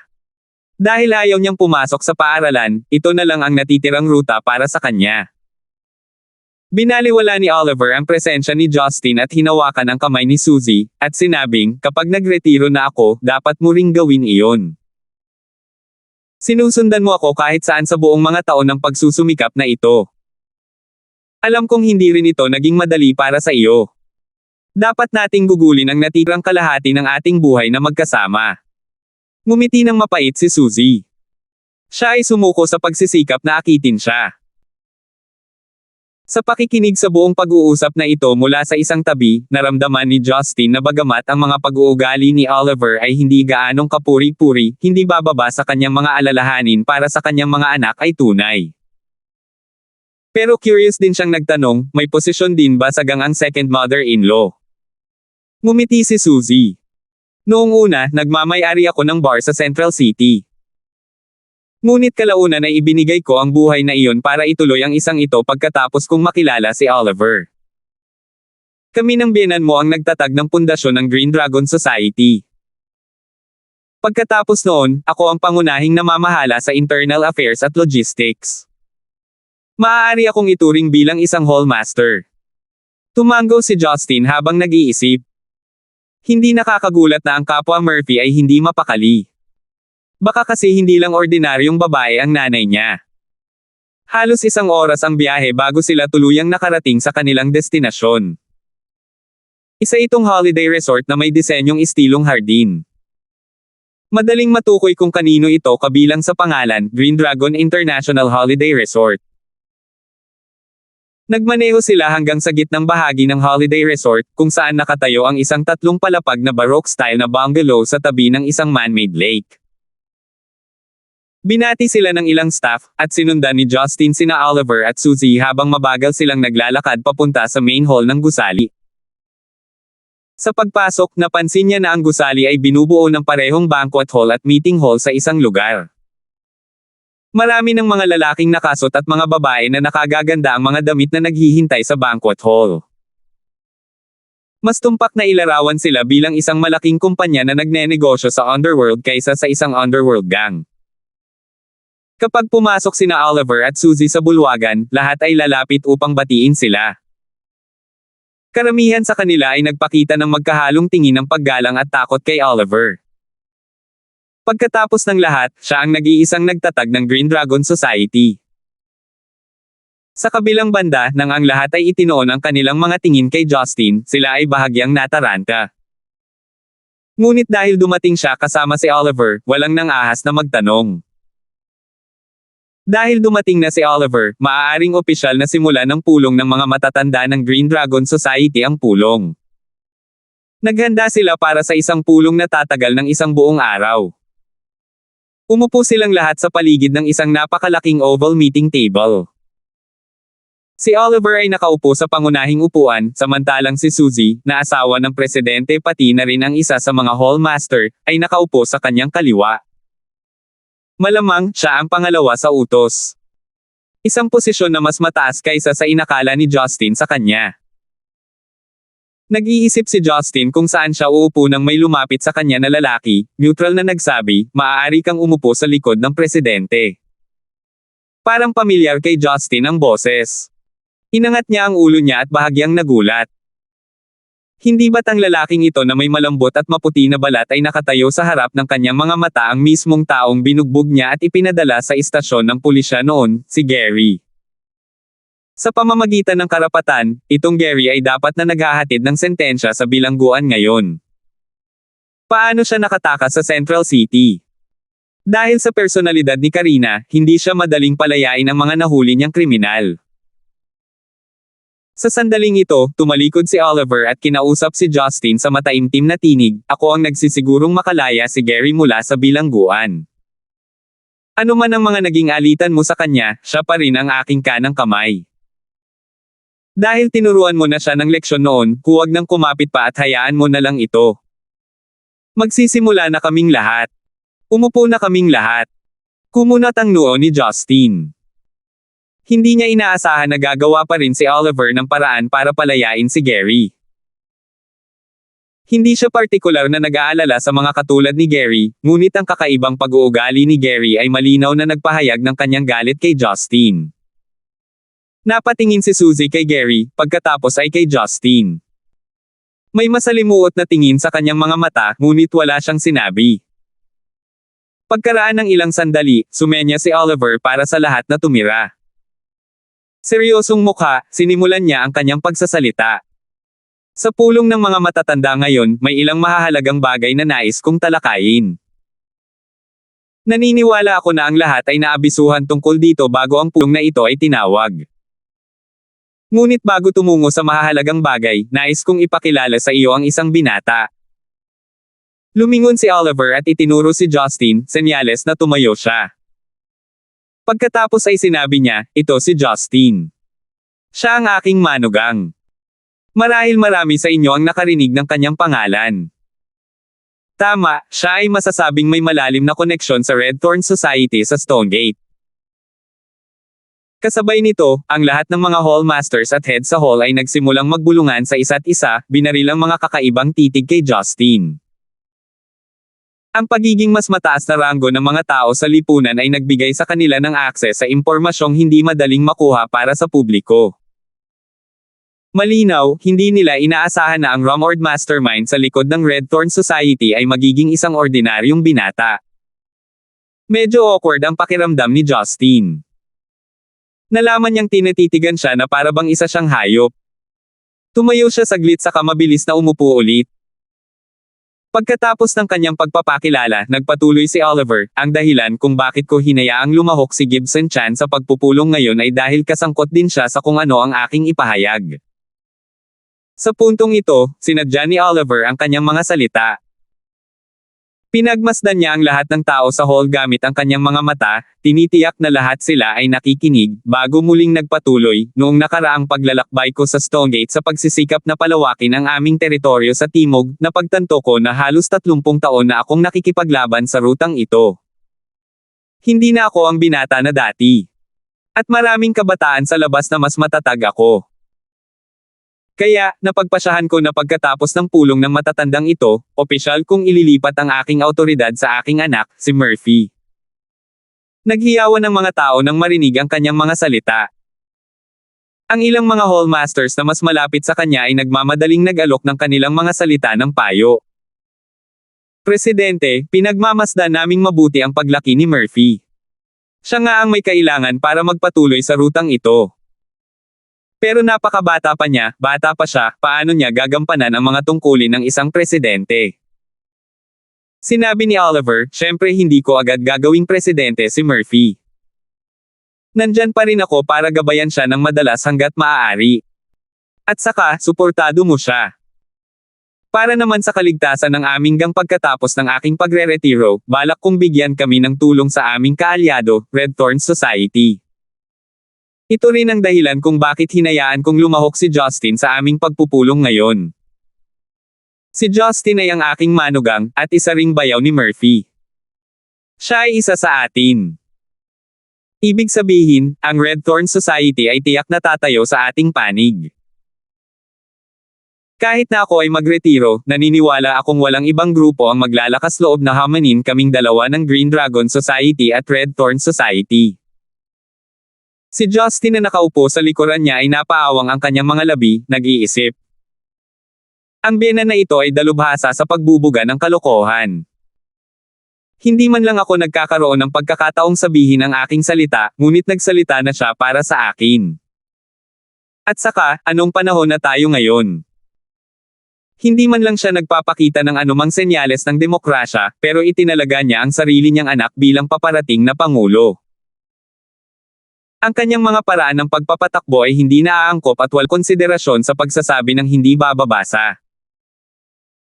Sa katunayan, pagkatapos ng maikling kaguluhan mula sa karamihan, isang matandang lalaki na may kulay abo puting buhok ang nagtaas ng kanyang kamay at ipinasok ang kanyang opinyon. Presidente, sa aking opinyon, ang paghirang kay Murphy bilang pangulo ay hindi isang naaangkop na aksyon. Hindi inaasahan ni Oliver na may magsasabi laban sa kanya sa publiko. Lalong nanlamig ang kanyang tingin, at sinaman niya ng tingin ang lalaki. Nakangiting sinabi niya, Tito Senator, ikaw ay itinuturing na aking senior. Kung mayroon kang anumang iniisip, mangyaring ibahagi ito ng bukas. Huminga muna ang matandang tinawag na Tio Senator bago siya nagsabi, naniniwala ako na ang tungkulin ng Pangulo ay dapat ibigay sa taong kayang magwagi sa mga tao na may kabutihan. Bagamat may potensyal si Murphy, hindi pa siya umabot sa yugto kung saan comfortable na kaming ibigay sa kanya ang posisyon. Walang kasiguruhan na lalaban siya sa pagsubok ng panahon. Kaming mga matatandang tao, sa tingin ko ay wala nang ganoong pagkakataon si Senator. Ay hindi nararapat. Uncle Senator, noong una akong dumating sa Central City, isa lang akong ignorante na bata. Ngunit nag-iisa kong pinamunuan ang Green Dragon Society sa kabuuan ng Central City. Ang paglaki ng ilang individual ay higit pa sa bilis ng iba. Naniniwala ako kay Uncle Zeneder na mapapatunayan mo rin ito, walang ekspresyon na sabi ni Oliver. Sa hindi inaasahang pagkakataon, katatapos lang ni Oliver sa kanyang mga salita nang biglang tumawa ang isang babaeng nakapula na medyo mas bata at nagsabi, "President, ikaw ang bayani ng aming gang." Alam na alam namin iyon. Ngunit ang batang Murphy na iyon ay wala pa sa gulang upang sabihin ang pinakamaliit. Narinig ko na ang lahat ng ginawa niya sa Stonegate ay humantong sa ilang mga hooligans malapit sa iyo. Tama iyan, Presidente. Malamig na ngumiti ang isang lalaking nasa katanghaliang gulang na may malaamo na hairstyle, kahit sino sa aming mga hallmasters na nakaupo rito ay higit na may kakayahan kaysa sa isang batang ignorante. Kung gayon bakit hindi mo isinasaalang-alang ang sinuman sa amin? Malungkot ang mukha ni Oliver. Pakiramdam niya ay mabilis itong patungo sa timog. Noong una ay naisip niya na dahil sa kanyang reputasyon, ang lahat ay sasang-ayon man lang dito, sa kabila ng pagiging laban sa ideya. Kung nangyari iyon, kahit na sinubukan nilang gumawa ng isang bagay sa likod ng mga eksena, magagawa niyang patatagin ang sitwasyon sa pamamagitan lamang ng pagpaparusa sa ilan sa kanila sa ngalan ni Murphy. Hindi niya inaasahan na mangyayari ang kasalukuyang sitwasyon, napakarami sa kanila ang haharap sa kanya. Si Justin, na nakaupo pa rin sa likuran niya, ay humikab. Hindi niya alintana ang tensyonado na kapaligiran sa meeting room. Ngunit bukod sa medyo kawili-wili ito, wala siyang ibang iniisip. At the end of the day, hindi niya tungkulin na pakialam kung sino ang naging presidente ng kanilang lipunan. Nandito lang siya para sa kapakanan ni Melinda. Sa sandaling ito, galit na galit si Oliver kaya napahalakhak siya sa halip. Hinampis niya ang kanyang kamao sa mesa at sinabing, "Sige, sige. Mukhang handa na kayong lahat. Lahat tayo ay nagtutulungan sa napakahabang taon, at alam na alam natin ang kakayahan ng isa't isa. Kung ganoon, gusto kong malaman, sino sa tingin ninyo ang mas angkop na pumalit sa pwesto ko bilang presidente?" 646. Si Oliver ay hindi tanga. Marami pang mga kwalipikado at may karanasang tao sa gang. Kung ipaglalaban ito ng lahat, tiyak na mahahati sila, at ang kanilang pagkatalo ay mas malaki kaysa sa kanilang mga natamo. Upang hindi mangyari iyon, nagpasya siyang ibigay ang posisyon sa kanyang anak upang maiwasan ang anumang internal conflict. Ito ay medyo karaniwan para sa anak na lalaki na magtagumpay sa negosyo ng ama sa underworld. Ang pinakamalaking bentahe ng paggawa nito ay na ito ay maiwasan ang kompetisyon sa pagitan ng iba't ibang mga pangunahing grupo sa loob ng gang. Sa makatuwid, mas madalas kaysa sa hindi, kahit na ang mga matatanda sa loob ng gang ay hindi nasisiyahan tungkol dito, hindi nila tahasang tututulan ang ideya. Ngayon, nang makitang ang lahat ay lumalaban sa kanya, nagpasya si Oliver na hayaan na lamang silang lumaban sa isa't isa upang mani niya ang tunay na benepisyo. Ang mga hallmaster ay nagpalitan ng mga pabulong na salita sa loob ng ilang sandali, bago ang pinakamatanda sa kanila, si Uncle Zeneder na nagsalita. Sa totoo lang, habang tayo ay nasa paksa ng taong may pinakamalaking awtoridad at pinakadakilang kakayahan bukod sa Pangulo, naniniwala ako na iisa lang ang ganoong tao sa ating Green Dragon Society. Habang nagsasalita siya, ang tingin ni Elder Zeneder ay lumingon sa gilid ni Oliver, Damaposa, Suzy. Asawa ng Pangulo, hindi, si Hallmaster Moon ay may mga kakayahan na kalaban ng isang lalaki. Siya ang pinakamahalagang figure na nagtatag ng pundasyon ng ating Green Dragon Society. Ako, si Lau Zeneder, ay ganap na susuportahan ang ideya para kay Hallmaster Moon na maging susunod na Pangulo. Umalis ang lahat ng dugo sa mukha ni Oliver nang marinig ang mga salitang ito. Laking gulat niya na nanlamig ang katawan niya sa kinatatayuan. Si Suzy ay mukhang napakalmado. Ngumiti siya kay Lau Zeneder. "Tito Zeneder, masyado kang magalang. Wala akong ganoong kakayahan." Nang makita ang reaksyon ni Suzy, ang mga mata ni Oliver ay napuno ng lamig. Pagkatapos noon, nagsimulang tumunog ang babaeng nakapula, ang lalaking may malaamo na hairstyle, at ilang iba pang malalaking figure na nasa malapit. Ako rin ay babae. Siyempre sinusuportahan ko si Sister Suzy bilang presidente. Ibinigay na siya ni Hallmaster Moon ang lahat sa Green Dragon Society mula pa noong una. At ang kanyang kalusugan ay nasa mabuting kalagayan. Naturally, siya ang pinakamahusay na kandidato. Ako, si Ozu, ay palaging pinapahalagahan si Madam Moon. Wala akong laban dito. Kung si Hallmaster Moon iyon, tiyak na mas mahusay siyang kandidato. Higit pa rito, si Murphy ay anak ni Hallmaster Moon. Kahit na hanggang sa maging ganap na may kakayahan si Murphy, hindi ito isang masamang opsyon. Ang lahat ay nagsimulang umawit ng mga papuri kay Suzy ng magkakaisa. Naniniwala silang lahat na siya ang pinakamahusay na kandidato para pumalit sa mga tungkulin ng Pangulo. Si Suzy ay nakangiti lang noong una, ngunit habang tumatagal, hindi na siya nag-abalang itago pa ito. Ipinakita niya sa kanyang mukha ang pagmamalaki ng tagumpay habang pabirong sumulyap siya kay Oliver na nasa tabi niya. Ang kanyang boses ay malumanay at pambabae ngunit may kalakip na pahiwatig ng lamig. Oliver, ano ang dapat kong gawin? Lahat ng tao dito ay tila gusto kong ako ang pumalit sa iyong posisyon. Huminga ng malalim si Oliver, ipinakita sa kanyang mukha ang isang komplikadong malungkot na ekspresyon habang nakatingin sa babaeng ito sa tabi niya. Parang pamilyar siya pero kakaiba at the same time. Ikaw talaga.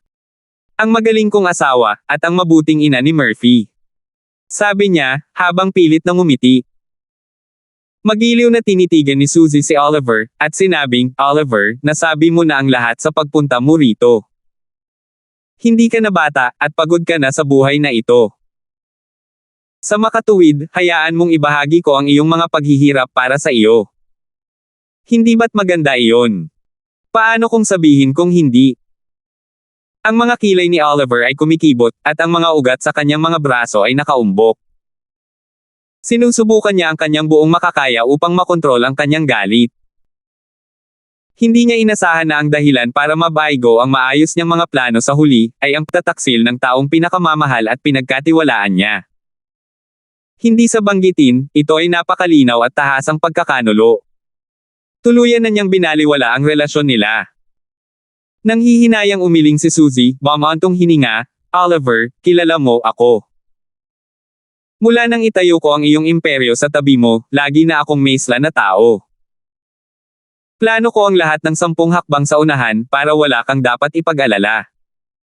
Tumayo ako at lumalaban sa harapan. Tila siya ay sinipsip sa kanyang mga alaala ng nakaraan, ang mga mata ni Oliver ay puno ng kalungkutan. Gayunpaman, ang temperatura sa mga tingin ni Suzy ay biglang bumagsak. Nagpakawala siya ng malamig na ngiti at sinabing, dahil nagawa ko na ang aking desisyon, wala nang anumang mga bahid. Dahil doon, ipinalakpak ni Suzy ang kanyang mga kamay. Sabay-sabay, ang bawat pinto na nakapalibot sa bulwagan ay marahas na binuksan. Isang malaking tropa ng matipunong lalaki na nakaitim na uniforme na may dalang mga submachine gun sa kanilang mga kamay ang pumuno sa buong bulwagan. Bigla, ang sitwasyon ay sobrang tensyonado at kinakabahan. Nanlaki ang mga mata ni Oliver habang mahigpit niyang kinuyam ang kanyang mga kamao. Hindi niya inaasahan na si Suzy ay mag-aayos pa ng ganoong kalakas na pananambang. Tila talagang hindi siya natitinag sa kanyang determinasyon. Suzy. Wala ito sa napagkasundoan natin. Biglang sumigaw ang lalaking iyon na kilala bilang Uncle Zeneder. Di ba sabi mo ang kailangan lang namin gawin ay suportahan ka bilang presidente? Bakit ka nagtanim ng napakaraming gunman sa isang ambush? Ano sa tingin mo ang ginagawa mo at tinutukan kami ng baril? Tila, lahat ng naruroon ay pinanggakwan ng isang bagay mula kay Suzy. Ngunit nilero niya ang mga ito sa kanyang mga kamay. Napangiti si Suzy ng mapanokso. Tio Zeneder, hindi mahalaga kung kanino itinutok ng baril. Hindi ba mas mahalaga na buhay ka pa? Nangako nga akong itaas ang lahat ng bahagi mo kung ako ang magiging presidente. Pero hindi ko sinabi sa iyo na hindi ako magtatanim ng mga armadong lalaki sa pananambang. Ikaw. Kasuklam-suklam kang kalapitang mababa ang lipad. Hindi pa ba sapat na magpalit kami ng panig para sa iyo? Malinaw na galit si Elder Zeneder, pakiramdam na siya ay labis na pinagtaksilan. Sinulyapan siya ni Suzy ng malamig na sulyap pagkatapos ay bigla niyang pinitik ang kanyang mga daliri. Bang bang bang bang. Sa pagpitik ng kanyang mga daliri, ang submachine gun na pinakamalapit kay Elder Zenithor ay pinaputok. Si Elder Zenithor na galit pa rin sa kanya, nakatayo, ay agad na sinubo ang ulo niya. Tumalsik ang dugo kung saan-saan. Namatay siya on the spot. Sabay-sabay na nagbago ang ekspresyon ng lahat. Tinitigan nila ang matandang Hallmaster na namatay sa harap ng kanilang mga mata nang hindi makapaniwala. Tito Zenithor. Galit na umungal si Oliver, ang kanyang mga mata ay namumula sa kalungkutan, iyon ay kung tutuusin, ang elder na nag-aruga sa kanya at nakipaglaban sa kanyang tabi upang itatag ang kanyang negosyo. Kahit na may mga salungatan sila, sa kaibuturan ng puso ni Oliver, siya ay lubos na nagmamalasakit sa bawat isa sa kanila. Malamig na bumantong hininga si Suzy. Hindi ba siya makapagpahinga ng kaunti sa kanyang katandaan? Tingnan mo, ang kalidad ng mga baril ngayon ay napakasama kaya ang mga aksidenteng putok ay nagiging mas karaniwan. Inilinggan ni Oliver ang kanyang ulo, diretsyong itinuro si Suzy at pinagsabihan, ikaw ay nakakalaso na shrew. Paano mo magagawa ang ganoong bagay? Sinagot siya ni Suzy nang walang takot na titig, malamig na sinabi, Oliver, hindi ba ikaw ang higit na nakakaalam kung anong uri ako ng babae? Noon, sa tuwing nagtagumpay ako sa aking mga plano sa pagtambang, na lumilikha ng malaking pagdanak ng dugo, palagi mo akong pinupuri sa pagiging may kakayahan mo. Bakit mo ako pinapagalitan ngayon? Gaya ng inaasahan, hindi mo talaga ako nakikita sa puso mo bilang iyong babae. Ikaw. Ako. Si Oliver ay nasa bingit ng pagbagsak. Napapagod na sinabi niya, Suzy, huwag mong gawin ito. Iutos mo ang mga taong ito na umatras. Magpapanggap akong parang hindi nangyari ang lahat ng ito. Hindi mapigil ang tumawa si Suzy, na para bang ngayon lang niya narinig ang pinaka-nakakatawang biro sa mundo. Tumawa siya ng ilang sandali, bago niya tuluyang pinigilan ang kanyang mga luha sa pagtawa. Oliver, parang tumanda ka na talaga. Naniniwala ka ba na aalalahanan ko kung minahal mo talaga ako? Ang mga mata ni Oliver ay nilamon ng matinding desperasyon. Masasabi niya na talagang walang pakialam si Suzy tungkol dito. Anong ginagawa mo? Ano ang dahilan nito? Mahinang tanong ni Oliver. Basta gusto kong pagtagumpayan si Murphy sa posisyon ko. Hindi ba siya ang anak mo gaya ng sa akin? Hindi pa ba sapat yon? May balak ka bang sirain ang relasyon natin bilang mag-asawa? Matayog na inis ka ni Suzy ang buong bulwagan. Pagkamatay ni Uncle Zenithor, lahat ay tumahimik. Walang nangahas na gumawa ng ingay. Napangiti si Suzy bago sumagot, si Murphy ay walang dad ang anak ko. Ngunit hindi niya kailangan ng walang ngipin na tigre bilang kanyang ama. Ano? Hindi mo ari ni Oliver. Tumingin si Suzy kay Oliver na may habag sa kanyang mga mata, sinabing, Oliver, hindi ka nakatulad ng dati.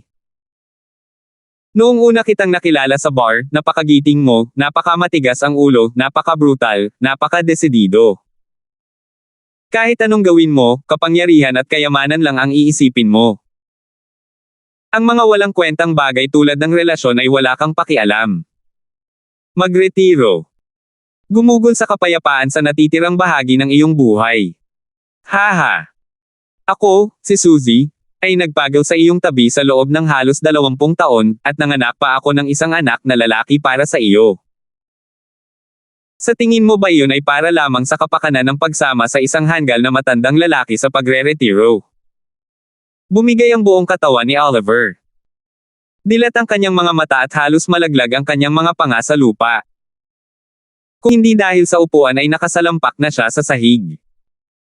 Ang taong nagustuhan ko ay ang bayani lamang na si Oliver na dati ay huminto sa wala upang makamit ang kanyang mga layunin. Hindi ang duwag na ito ngayon na nag-iisa sa kanyang pagtatangka na gawin ang kanyang anak na pangulo upang siya ay magretiro. Kontento ka na ba ngayong pinamunuan mo na ang Central City? Dahil wala kang kung ano ang kinakailangan upang mamuno sa buong Zenica, o kung ano ang kinakailangan upang palawakin ang ating kapangyarihan sa kabila ng bansa, I'll be happy do it on your behalf. Ang mga mata ni Suzy ay kumikinang ng maliwanag sa pagkasabik. Masyado siyang excited sa mga plano niya kaya nakalimutan niyang magpigil ng tawa. Malakas na itinaas ni Oliver ang kanyang ulo. Nagpakawala siya ng sarkastikong tawa habang umiiling at sinabing pamahalaan ang buong Zeneca. Para isipin na napakatanga mo para paniwalaan iyon. Suzy, ikaw, isang nag-iisang babae, sa tingin mo ba ay mayroon kang ganoong kakayahan? Nagkakamali ka. Nandyan pa rin ako. Biglang tumayo mula sa likuran si Gary na hindi umimik kahit isang salita at nagsabi. Muling ibinaling ni Oliver ang kanyang ulo sa hindi makapaniwala. Nakatingin lang siya ng blanko kay Gary na ngayon ay parang ibang tao na gaya ng dati. Ikaw. Kahit ikaw ay nagtaksil sa akin. Bakit hindi? Nakangiting masama si Gary habang inabot niya ang isang kamay niya para yakapin ang sapat na baywang ni Suzy sa kanyang braso. Si Suzy ay hindi naabala sa pagkilos na ito kahit kaunti. Sa halip mahinhin siyang sumando sa dibdib ni Gary, mukhang komportable dito. Biglang namulat si Oliver. Nawalan siya ng kontrol sa kanyang emosyon at nagsimulang tumawa ng hysterically. Haha! Haha! Magaling! Magaling! Anong pares? Ngayon alam ko na ang dalawang tao na pinagkatiwalaan ko ay tinatrato ako ng maayos. Si Oliver ay tumatawa at umiiyak kasabay ng kanyang sinabi, no wonder sa sandaling pumasok si Gary sa bilangguan, sabik na sabik ka sa pagpapalabas sa akin. Lumalabas na nakikipagsabuatan ka na sa likod ko. Ang isang kamay ni Gary ay humahaplos sa baywang ni Suzy habang ang isa naman ay iniindayog ang kanyang daliri, sok-sok, Oliver. Wala ka ng kailangan. Ang kailangan ni Suzy ay isang lalaking patuloy na makakapagpalawak ng teritoryo ng Green Dragon Society kasama niya. Hindi isang may sakit na pusa na nawala ng lahat ng ngipin at kuko. Marami sa iba pang matatanda ang nagulat din sa katotohanang nakipagsanib puwersa si Suzy sa kanang kamay ni Oliver na si Gary. Ngunit sa kanila, ang tanging mahalaga ay manatiling buhay ngayon. Higit pa rito, kung si Suzy ang pumalit, ang dibidendo na kanilang nakuha mula sa Green Dragon Society ay tataas lamang. Kaya wala silang pakialam kung sino ang magiging presidente. Si Oliver ay sanay na. Sa kabila ng pagdurusa sa gayong nakamamatay na pag-urong, mabilis niyang inayos ang kanyang mga iniisip. Mataimtim niyang sinabi, Suzy, dahil nakarating ka na sa hakbang na ito, wala na akong masasabi. Natalo ako. Pero, umaasa ako na wala kang gagawin kay Justin, pati na rin kay Melinda at sa kanyang ina. Si Justin na nakatingin sa gilid ay nagulat din sa kung paano nangyari ang mga bagay. Hindi niya akalain na ang pangalawang biyena na nakakakilala pa lang niya ay biglang naging poisonous shrew. Talagang unpredictable ang buhay. Ngunit nang makitang iniisip pa rin siya ni Oliver pati na rin si Melinda at ang kanyang ina sa ganoong mga kalagayan, gumaan ang pakiramdam ni Justin. At least sa kabila ng lahat ng nangyari, responsable pa rin siyang tao. Rest assured. Naplano ko na ang lahat. Napangiti si Suzy at sinabing, pagkatapos kitang ipadala sa iyong kamatayan, sasabihin kong pinatay ka na. Pagkatapos, aalagaan kong mabuti si Murphy. Para sa mag-inang duo na iyon, may magsusubaybay lang ako sa kanila. Hindi naman kasi sila may magagawa pa. Samantalang ang mahal mong manugang na si Justin. Hehe. Tinitigan ni Suzy si Justin na may kakaibang ekspresyon, sinabing, sa totoo lang, marami akong dapat pasalamatan, Oliver. Ibinigay mo sa akin ang pinakamagandang regalong matatanggap ko. Hanggat nasa aking mga kamay si Justin, mas madaling pangasiwaan ang Red Thorn Society sa Stonegate. Ikaw. Paano mo nagawa? Itinuro ni Oliver ang kanyang daliri kay Suzy, ngunit wala siyang magawa para gumanti. Nakatingin lang siya kay Justin ng masakit. Justin, binaygo kita. Bakit hindi mo sabihin na binaygo mo ako? Malamig na ngumiti si Gary noon. Kayong dalawa, ang isa ay tumanggi na iligtas ako mula sa panganib, at ang isa ay ipinadala ako sa bilangguan. Ako, si Gary, ay hindi maginoo. Naghihiganti ako sa lahat ng bumitiw sa akin. Oliver, sisiguraduhin kong ipapadala ko ang iyong manugang sa impyerno. 647. Matiim na tinitigan ni Oliver ang mag-asawa bago tuluyang nawala sa kanyang mga mata ang bangis nito. Kaawa-awa, bumaba siya at umiling. Kasunod nito, lumingon siya upang tingnan ang mga pangunahing elder ng Green Dragon Society sa tabi ng mesa, at sinabing, "Kayo. Lahat ay nagtagumpay sa akin sa pamamagitan ng roller coaster na ito ng pagsisimula ng ating lipunan. Hindi ko kailanman nakalimutan ang mga kontribusyon na ginawa mo para sa gang. At alam ko na sa kaibuturan ko, may mga bagay na nagawa ko na nagpagalit sa iyo sa isang punto o iba pa. Ngunit hindi ko inaasahan na sino man sa inyo ang gumawa nito. Ilang taon na tayong magkasama. Wala bang halaga ang lahat ng pinagdaanan natin?" Tahimik ang lahat ng Hallmasters habang nagsasalita. Ilang tao lamang ang malungkot na sulyap kay Oliver. Nang makita ang kanilang mga reaksyon, si Oliver ay nagpakawala ng ngiti. "Mukhang napagdesisyonan ninyong lahat ang aking kapalaran para sa akin. Boss Brown?" Sabi nga sa kasabihan, ang isang bayani ay binibigyang kahulugan sa kanyang mga tagumpay at kabiguan. Wala ka nang maibibigay sa amin ng anumang mga benepisyo, ngunit magagawa ni President Moon. Siyempre susuportahan namin siya sa pagiging presidente. Pero Boss Brown, huwag kang mag-alala. At least ang batang Murphy na iyon ay magiging presidente sa hinaharap. Ibig sabihin, mayroon ka pa ring kapalit, sabi ng lalaking may kalmadong boses na parang boss ang hairstyle. Hindi masasabi kung inaalo niya si Oliver o kinukutya siya. Nagsimulang tumawa si Oliver. Ang kanyang pagtawa ay nagpatalsik sa iba. "Successor. Tama, may kapalit pa ako." Hindi napigilan ni Oliver ang pagtawa, nanginginig ang kanyang buong katawan. Nakayakap pa rin kay Suzy, nakipagpalitan ng tingin si Gary sa kanya. May naramdaman silang kakaiba kay Oliver, ngunit hindi nila matukoy ang dahilan. Hindi ito pinansin, ngumiti si Gary ng mapang-uyam at sinabi, "Oliver, anumang huling salita bago ka mamatay? Kung hindi, ihahatid na kita ngayon." Lubusang hindi sila pinansin ni Oliver. Lumingon siya kay Justin na tahimik na nakaupo sa gilid at sinabing, "Anak batas, sa tingin mo paano dapat harapin ang bagay na ito?" May naramdamang kakaiba si Justin sa mga salita ni Oliver ngayon. Sa pagtingin sa kanyang mga ekspresyon ngayon, isang biglaang kislap ng realisasyon ang bumungad sa kanyang isipan. Ayun, no wonder naramdaman kong may kakaiba sa pagdating ko. Naging kampante na ako sa aking mga obserbasyon. Naisip ni Justin. Kasunod nito, hindi na napigilan ni Justin ang kanyang pagtawa at sinabing, "Bahagyang naantig pa rin ako sa pagmamakaawa mo para sa akin ngayon. Ngayon parang ang mga matatandang luya na talaga ang pinakamainit." "Mali ka," sabi ni Oliver. "Maniwala ka man o hindi, talagang sinadya ko ang lahat ng sinabi ko." Nanatiling tahimik si Justin ng ilang sandali bago sinabing, "Walang bagay dito ang mahalaga sa akin. Dahil nakagawa ka na ng sarili mong conclusion, gawin mo na lang ang sa tingin mo ay angkop." Si Gary, Suzy, at ang iba pa na nakikinig sa kakaibang pag-uusap nina Oliver at Justin ay nagsimulang sumimangot. Ngunit dahil sa kasalukuyang mga pangyayari, posible bang mayroon pa kayang bagay si Oliver?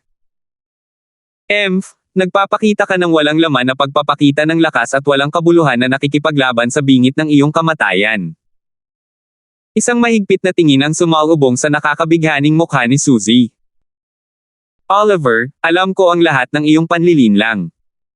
Huwag mong isipin na maaari mo kaming takutin ng ganito.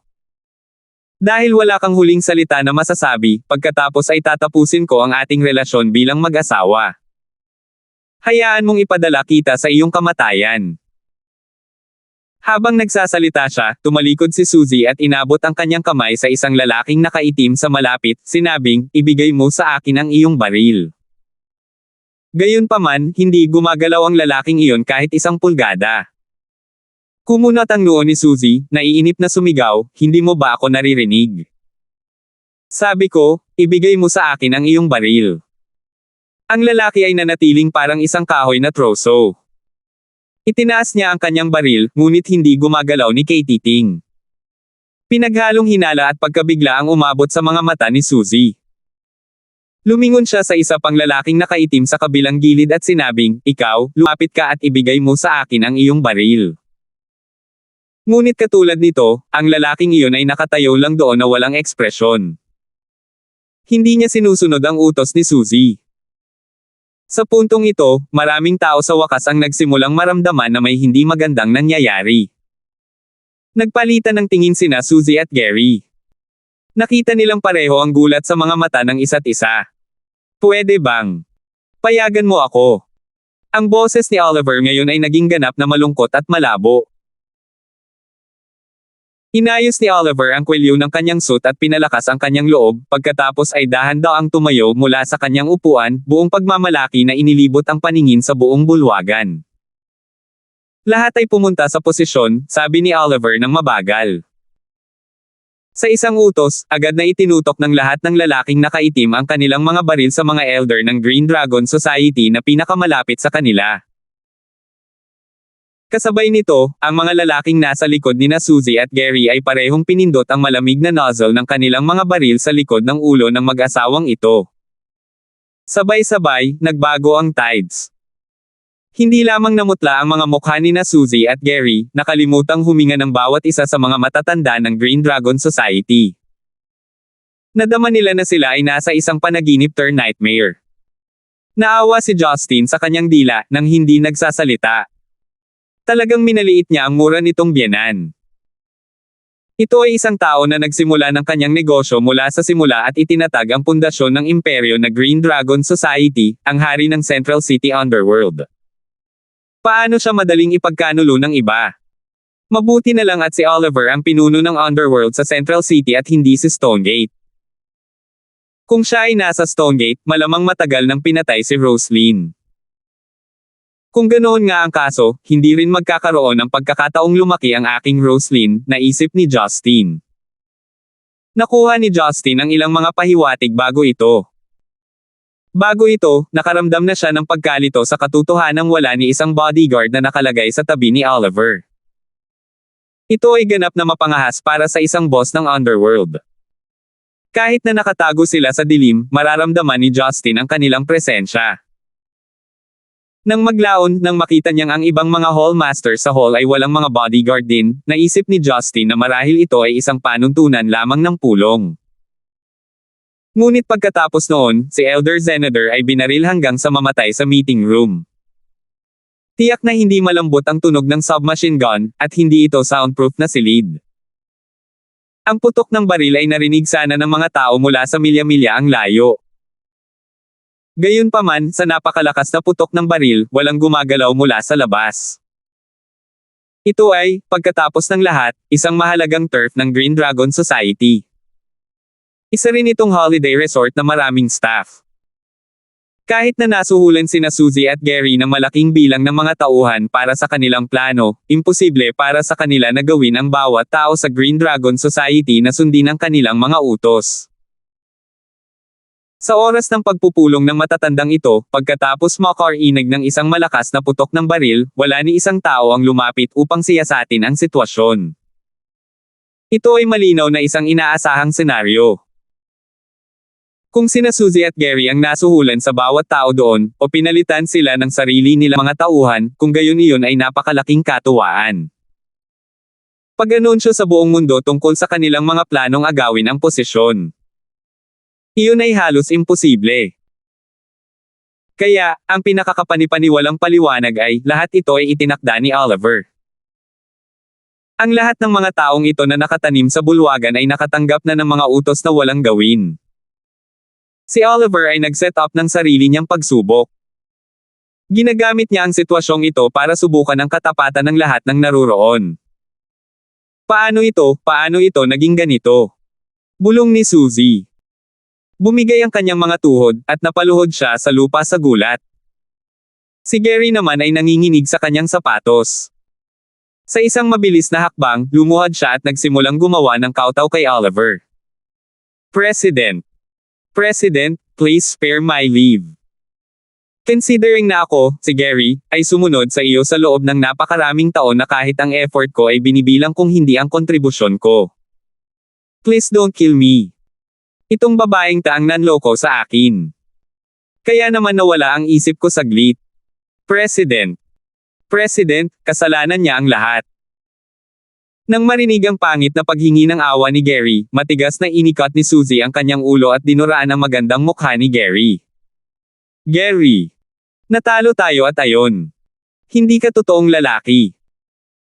Tiningnan ni Suzy si Gary nang may paghamak, ang kanyang mga mata ay puno ng desperasyon at panghihinayang. Kalmadong sulyap ni Oliver sa dalawang ito, hindi sila pinansin. Sa halip, tumingin siya sa grupo ng matatandang nakaupo at sinabing, marahil ay nagulat kayo. Bakit ako ang dapat na mag-set up, ngunit sa huli ay ginawa ko ito sa inyo. Pagkatapos, huminto siya sa kanyang mga salita. Tila ninanamnam niya ang bakas ng takot sa mukha ng lahat. Sa wakas ay sinabi niyang patago, syempre hindi mo maiintindihan. Hindi ka naghirap ng maraming taon para maging presidente at manatili sa posisyon na iyon. Ang kawalan mo ng pangunawa ay kung bakit ka mamamatay ngayon. President. Patawarin mo si Old Deng. Sina Suzy at Gary ang nagsulsol sa atin.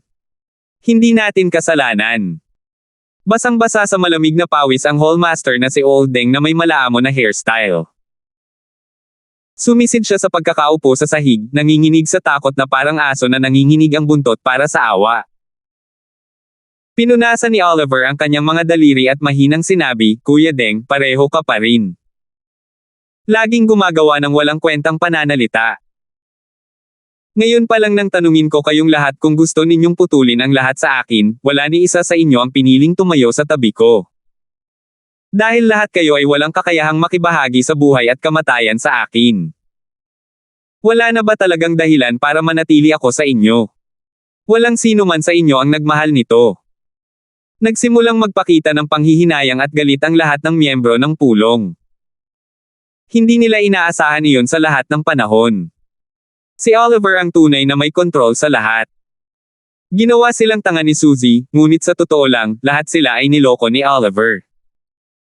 Sa lahat ng mga taon na ito, si Oliver ay tila hindi na siya kasing tapang ng kanyang kabataan. Kaya, nabawasan ang takot ng lahat sa kanya. Ngunit ang isang manipis na patay na kamelyo ay mas malaki kaysa sa isang kabayo. Maayos ang lahat ng nanatili si Oliver. Ngunit sa sandaling lumipat siya, para bang libo-libong kidlat ang tumama. Halos lahat ay ginawa niyang mga pawn sa kanyang chess set. Malinaw na alam ng lahat sa bulwagan na sa underworld, kapag ang isang tao ay nagpasa ng mga kasalanan ng paghihimagsik at kawalang katapatan, ang kanilang buhay ay mawawala. Si Oliver ay hindi nag-alinlangan kahit kay Titing.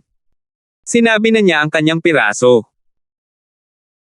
Ang lalaking ito na pinag-isa at pinamunuan ang buong underworld ng Central City gamit ang kanyang sariling mga kamay ay tila nagbalik sa pinakamaluwalhating mga araw ng kanyang buhay, na may mga mata na kasing bangis ng dragon na siya ay umungal, patayin. Sandali. Halos sabay-sabay na tumalsik si matandang Deng na nakaluhod sa sahig at pinunit ang kanyang suit sa sobrang lakas. Hindi mo ako mapapatay. Kung hindi, sabay tayong mamamatay. Ang matandang Deng ay sumigaw sa malagim na paraan. Isang hilera ng kumikinang na bomba ang itinali sa kanyang tiyan. Malinaw, kung tatamaan siya ng mga bala, o kung i-activate niya ang suicidal button, sa isang kisap mata, ang hilera ng mga pampasabog na iyon ay agad na mag-aapoy. 648. Nagkontrata ang mga mag-aaral ni Oliver. Hindi siya isang Diyos. Walang posibleng paraan na inaasahan niyang magtali si Old Deng ng mga pampasabog sa kanyang baywang. Ang buong setup na ito ay inayos dahil nalaman niya ang pagsasabuatan sa pagitan ng kanyang babaeng si Suzy at Gary. Sinadya niyang ilihis ang kanyang mga bodyguard para iligaw si Suzy at ang iba pa sa paniniwalang siya ay walang pagtatanggol. Pagkatapos, palihim niyang pinalitan ang mga tauhan na inayos nina Suzy at Gary ng sarili niyang mga tagasunod.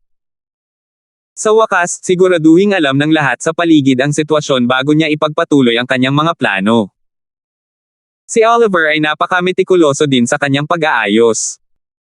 Ginamit niya ang kaganapang ito upang subukan ang katapatan ng lahat sa kanya. Kung may susuporta sa kanya sa ganoong senaryo, tiyak na mapagkakatiwalaan ang taong iyon. Kapag talagang nagtagumpay si Murphy sa kanya balang araw, hindi rin siya dapat mag-alala tungkol sa isang pag-aalsa. Ngunit kung ang mga taong ito ay ipagwawalang bahala ang kanilang malapit na kaugnayan sa kanya sa isang napakahalagang sandali, hindi ito nagbigay kay Oliver ng dahilan upang magpakita ng awa. Handa niyang katayin ang lahat sa silid na iyon para bigyang daan ang kanyang anak. Kailangang sabihin na si Oliver ay isang nakakatakot na bayani. Gayunpaman, isa rin siyang nagmamalasakit sa katapatan. Sa mga taong sumusunod sa kanyang mga utos, igagalang niya sila. Para sa iba pa sa kanila, hindi siya magdadalawang isip na wakasan ang mga ito. Ang lahat ay nakasalalay sa kung alam nila kung paano basahin ang sitwasyon. Sa orihinal, lahat ng kanyang mga plano ay umabot na sa huling yugto. Hanggat sinunod niya ang kanyang mga plano at pinatay ang lahat sa bulwagan, maaari niyang bigyan ng kumpletong pagbabago ang Green Dragon Society. Gayunpaman, ang tusong Oldeng na ito ay gumawa ng sarili niyang paghahanda. Kung iisipin, malamang na walang tiwala si Oldeng sa sinuman. Kaya naman, naghanda na siya ng bomba noon pa man para iligtas ang sarili niyang buhay, kung sakali. Sino ang nakakaalam na siya ang nahulaan ng tama? Suzy man o Oliver, wala ni isa sa kanila ang mapagkakatiwalaan. Older Deng, huwag kang padalos-dalos. Ang mga pampasabog ay hindi dapat paglaruan, sabi ni Oliver na may kalmadong mukha. Siya ay nag-iisip kung paano haharapin ito. Nakakaramdam ng pagkakataon si Oldeng at agad na tumawa. Ano? Natatakot ka ba? Kung natatakot ka, bitawan mo kami. Ang gusto lang namin ay manatiling buhay. Sa hinaharap, lahat tayo ay tatahakin ng sarili nating landas. Matalino si Oldeng para gamitin ang salitang tayo, sa halip na ako. Makakakuha lamang siya ng akses sa mas maraming mapagkukunan upang makatakas sa pamamagitan ng pagsali sa lahat. Sabay-sabay, nagsimulang tumunog ang iba, sumisigaw na palayain sila ni Oliver. Ngunit sa sandaling iyon, si Justin na tahimik na nakaupo sa kanyang upuan ay biglang tumayo. Pumunta siya sa gilid ng isang lalaking nakaitim at kinuha ang kanyang submachine gun. Ang lalaking iyon ay nag-aatubili na ibigay ito kay Justin. Gayunpaman, ang bilis at puwersa na ginawa ni Justin ay lampas sa kanyang kakayahang mag-react. Nakuha agad ang baril niya. Napansin ni Oliver ang nangyayari at sumimangot. Ang pangunahing dahilan kung bakit niya isinama si Justin ngayon ay upang makuha ang kanyang tiwala at paggalang. Gusto niyang makita ni Justin kung gaano siya katapat sa harap niya. Isa rin itong pagkakataon para patunayan niya na hindi siya madaling apihin na tao. Sa pamamagitan nito, magiging mas matatag ang kanyang pakikipagtulungan sa Red Thorn Society sa hinaharap. At si Justin, bilang kanyang manugang, ay hindi maglalakas loob na saktan siya ng sobra. Ngunit dahil sa kasalukuyang pangyayari, bahagyang ikinalulungkot ni Oliver. Kung may mangyari kay Justin, paano niya ito ipapaliwanag kay Melinda at sa iba pa? Justin, tumahimik ka. Anong ginagawa mo? Tanong ni Oliver. Hinawakan ni Justin ang submachine gun na parang may hawak na balahibo ng manok. Iniindayog niya ito na parang laruan habang masayang nakangiti. Tunay na matapang ang kapatid na ito na ilagay ang kanyang buhay sa mga kamay ng isang bomba. Kung ang mga pagsabog ng C4 ng hukbong Amerikano na ito ay sumabog lahat, hindi lamang ang mga tao dito, maging ang buong bulwagan ay mawawala ng kabuluhan. Ano? C4 ito. Nagdilim ang mukha ni Oliver. Hindi niya inaasahan na magiging ganito kahirap ang sitwasyon. Imposibleng makuha ang malakas na pampasabog na madalas na ginagamit ng hukbo ng US sa pamamagitan ng mga normal na channel. Ang matandang Deng na ito ay dapat na nagbayad ng isang mabigat na halaga para sa kanyang proteksyon. Hindi pinansin ni Justin ang pagtataka sa kanilang mga mukha. Itinaas niya ang baril sa kanyang mga kamay at itinutok ito sa tiyan ni Old Deng sa mismong mga pampasabog. Ano ang sinusubukan mong gawin? Sa wakas, narante si Oliver. Nakikita na niya ang nagliliyab na alon ng apoy na lumalamon sa kanya sa kawalan. Nagkibit balikat si Justin, sinabing, ikaw ang ama ni Babe Melinda. Huwag kang mag-alala. Hindi kita hahayaang mamatay ng ganoon kadali. Nang matapos niya ang kanyang mga salita, agad niyang hinaila ang gatilyo, hindi pinansin ang takot na mga tingin ng iba. Baliw ka ba? Tumigil ka. Bang bang bang bang. Dumiretso ang mga bala sa mga pampasabog sa tiyan ni Old Deng. Boom! Sa sandaling iyon, walang sino man ang nagkaroon ng oras upang mag-react. Ang kanilang mga tainga ay binomba ng nakakabinging tunog ng pagsabog. Napapikit silang lahat sa pag-asam ng pagsabog. Maging ang mga armadong lalaking nakaitim na iyon ay maaari na lamang bumagsak sa sahig dahil sa kawalan ng oras para makatakbo. Tanging si Oliver lamang ang pinilit na idilat ang kanyang mga mata. Alam niyang walang silbi ang pagtatago. Sa ganoong kalayuan, kung tunay na nag-apoy ang mga pampasabog, walang sinumang kaluluwa ang makakaligtas dito. Kaya naman, ginugugol niya ang kanyang huling ilang segundo ng buhay upang makita kung ano ang sinusubukang gawin ng binatang ito. Ang espiritu ni Oliver na hindi man lang natatakot sa kamatayan sa napakahalagang sandaling ito ay tunay na patunay ng kanyang lakas ng loob. At ito mismo ang lakas ng loob niya ang nagbigay kay Oliver ng karangalan na maging nag-iisang saksi ng isang hamala. Nang mag-apoy ang bala sa buong hanay ng mga pampasabog ng C4, isang nakasilaw na mainit na liwanag ang nagsimulang kumikislap ng husto sa tiyan ni Old Deng. Agad na nilamon ng apoy ang katawan ni matandang Deng. Isang sinag ng liwanag na pinaghalong pula, itim, puti, at lila ay sumilay at bumalot sa lahat ng bagay sa paligid nito. Ngunit, sa panahon ng agresibong pagsabog, tila ang nasusunog na hayop ay tumama sa isang hindi masisira na balakid. Kakatwa, ang mga ilaw ay nakapaloob sa loob ng isang maliit na lugar. Ito ay 1 metro sa loob ng Old Deng kung saan ang punto ng pag-aapoy ay naging isang bola ng liwanag. Sa loob ng hindi kapani-paniwalang bola ng liwanag na ito, ang mapanirang puwersa ng mga paputok ay ganap na pinaghigpitin. Ang malakas na epekto at mataas na temperatura ay hindi nakakaapekto sa sinuman sa silid. Sa wakas, makalipas ang mahigit 10 parang panaginip na segundo, ang bola ng liwanag na ito ay nabawasan. Lumunok si Oliver. Nakita niya na naglaho na si Old Deng sa kanyang orihinal na kinatatayuan. Isang itim na pool na lang ang natitira sa dati niyang kinatatayuan. Siya ay carbonized. Ang isang buhay na tao ay na-carbonize ng napakataas na temperatura sa loob ng isang maliit, nakakompress na lugar. Sa sandaling ito, casual na ibinato ni Justin ang baril pabalik sa lalaki kung saan niya ito kinuha. Pagkatapos ay lumakad siya sa gilid ni Oliver at tinapik siya sa kanyang balikat. Alam kong dinala mo ako dito upang ipaalam sa akin na ikaw, ang aking biyenan, ay isang matigas na tao. Ngunit biyenan, dapat mong mapagtanto na wala kang magagawa upang patunayan ang iyong halaga sa akin. Sige, tapos na ako sa trabaho ko. Good mood ako ngayon at hindi ako interesadong manood ng patayan. Hihintayin kita sa labas. Sa mga blankong titig ng lahat sa bulwagan, si Justin ay casual na umalis.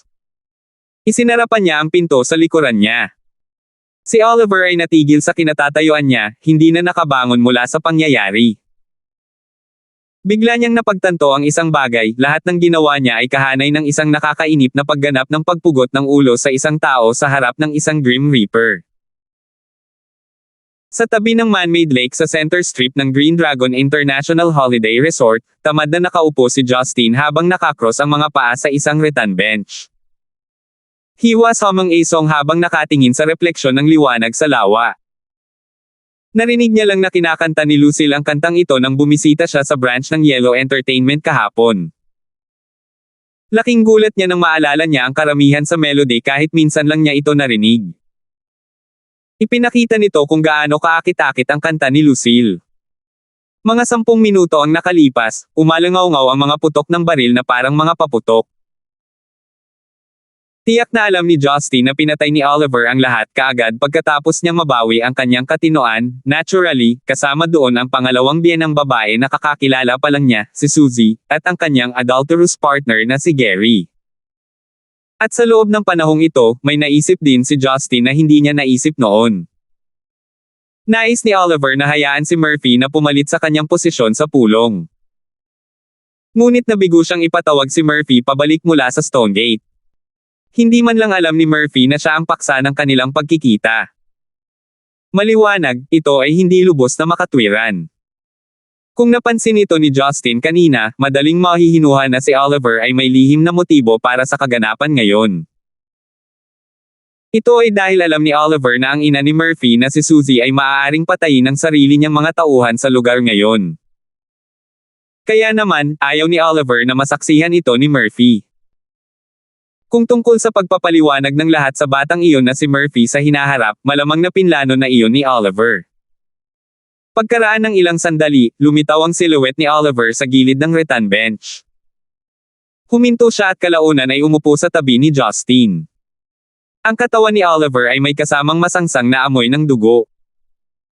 Walang alinlangan na ang lahat ng miyembro sa bulwagan ay napatay na. Malamang na tumawag na si Oliver sa cleaning crew. Lahat sila ay patay na. Wala ni isang tao ang natitira, sabi ni Oliver sa pinakamakamundo na paraan, na para bang ang kanyang namatay na asawa at mga subordinate na sumunod sa kanya sa loob ng maraming taon ay pawang mga estranghero. Tumango si Justin. Mabuti kung ganoon. Natahimik sandali si Oliver, pagkatapos ay biglang nagpakawala ng mapait na tawa.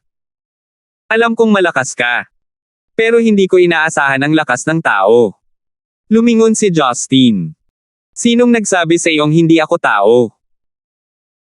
Sinabi ni Oliver, bago ako nagpasya na bumuo ng isang alyansa sa Red Thorn Society, natural sana akong magsagawa ng background check sa bawat taong sangkot sa kanila. Ikaw ay isa sa mga taong iyon. Sinabi sa akin ng aking mga nasasakupan na minsan ay nakaharap mo ang 12-dosenang mga dating miyembro ng West Union Society na may mga baril, at pinatay mo ang bawat isa sa kanila. Ngunit wala akong tiyak na katibayan para maniwala ako sa oras na iyon. Ngayon ay wala akong dahilan para maniwala ito. Napagtanto ni Justin na si Oliver ay malamang na nagsasalita tungkol sa oras kung kailan siya nakipag-usap sa Roslyn Sito. Pero, buti na lang hindi ka tao. Magiliw na tiningnan ni Oliver ang kanyang mukha, kung ganoon nga, kung may mangyari man sa akin sa hinaharap, ligtas pa rin si Melinda sa iyong mga kamay. Nagulat si Justin. Bahagya siyang nag-alinlangan bago nagtanong, mahal mo ba siya? Nagulat si Oliver sa tanong na ito. Sumagot siya na may mapait na ngiti sa kanyang mukha, kung hindi ko ginawa, hindi ko nahilahin ang lahat hanggang ngayon. Hindi ako nag-abala na subukan ang kanilang katapatan. Pinag-uusapan nila si Suzy na nabaril na hanggang sa mamatay. Ang babaeng nasa tabi ni Oliver sa loob ng halos 20 taon. Natahimik si Justin. Hindi niya alam kung nagsasabi ng totoo si Oliver. Pero kahit siya ay hindi niya maintindihan itong tinatawag na pag-ibig. Tila naramdaman ni Oliver ang pagdududa ni Justin. Tumawa siya, lalaki ka rin. At pareho kang lalaki na may higit sa isang babae. Sa pagitan ng iyong legal na asawa at ng aking Melinda, sino sa tingin mo ang iyong tunay na mahal? Walang pag-aalinlangan na sumagot si Justin, pareho silang dalawa. Mahal ko silang dalawa. Sinabi ni Oliver, ganoon din para sa akin. Mahal ko ang ina ni Melinda, ang aking legal na asawa. Ngunit mahal ko rin si Suzy, ang babaeng lumaban sa tabi ko sa Central City sa loob ng 20 taon. Ngunit dahil mahal ko siya, hindi ibig sabihin na wala akong dahilan para patayin siya. Kung magbibigay ako ng dahilan. Bumantong hininga si Oliver, marahil ay dahil, Suzy. Mas matalino siya kaysa sa ina ni Melinda. Hindi umimik si Justin. Hinintay lang niya si Oliver na magpatuloy sa pagsasalita. Kung ikukumpara, ang ina ni Melinda ay hindi kasing bata ni Suzy, hindi kasing talino ni Suzy, at sa totoo lang ay hindi sibilisado. Maliban sa mga simpleng gawain sa bahay, ginugugol niya ang halos lahat ng kanyang oras sa pag-iisip kung paano mag-iipon at magtipid, iniisip kung kailan magkakaroon ng diskwento ang supermarket, iniisip kung anong mga pagkain ang ipapakain kay Melinda, o pag-iisip tungkol sa paghahanda ng pagkain kay Melinda. Iba si Suzy. Malaki ang naitulong ng kanyang katalinuhan sa proseso ko sa pagbuo ng Green Dragon Society. Kaya niyang pamahalaan ang internal at external affairs. Pinangangasiwaan niya ang mga bagay sa isang makatwirang paraan at mapagpasyang paraan. Siya ay may mabilis na talino, kaya hinahangaan ko siya dahil sa kanyang kakayahan. Siya ay isang medyo kaakit-akit na babae, na palaging nangyayari. Sinabi ni Justin, pero mukhang mas gusto mo ang biyenan ko. Oh. I mean ang nanay ni Melinda. Tumawa si Oliver. Tama ka, ganyan talaga. Siguro karamihan sa mga tao ay hindi naniniwala, ngunit sa kaibuturan ng aking puso, mas gusto ko ang nanay ni Melinda. Ang babaeng iyon ay hindi nagkukulang sa pagpapasaya sa akin. Buong buhay niya siguro ay gugulin niya ang walang kabuluhang mga gawain sa bahay, o kung minsan ay gumagawa ng gulo at nagdudulot ng sakit ng ulo para sa akin. Gayunpaman, pinaparamdam niya sa akin na mas gusto niya akong maging grounded. Kaya, mas gugustuhin mong tanggapin ang panganib na kaputin ka ni Murphy magpakailanman kaysa iwan si Suzy ng buhay, sabi ni Justin. Tama iyan, pag-amin ni Oliver. Ngunit mayroon pa rin akong alalahanin, iyon ay, kung hindi malalampasan ni Murphy ang balakid na ito ng pagpatay ko sa kanyang ina, kung gayon hindi siya magiging angkop sa tagumpay ng aking posisyon. Marahil isang araw sa hinaharap, papatayin ka niya, diretsong sabi ni Justin. Tawa ng tawa si Oliver. Siguro. Panigurado, kung mapapatay niya talaga ako balang araw, siguradong mamamatay ako ng masaya. Dahil ang ibig sabihin noon ay malalampasan niya ako. Pero, dahil napili na ang Melinda namin na makasama ka, mas mabuting bantayan mo ang iyong mga mata. Kung pinabayaan mo ang aking anak sa anumang paraan, mumultulan kita sa natitirang bahagi ng iyong buhay.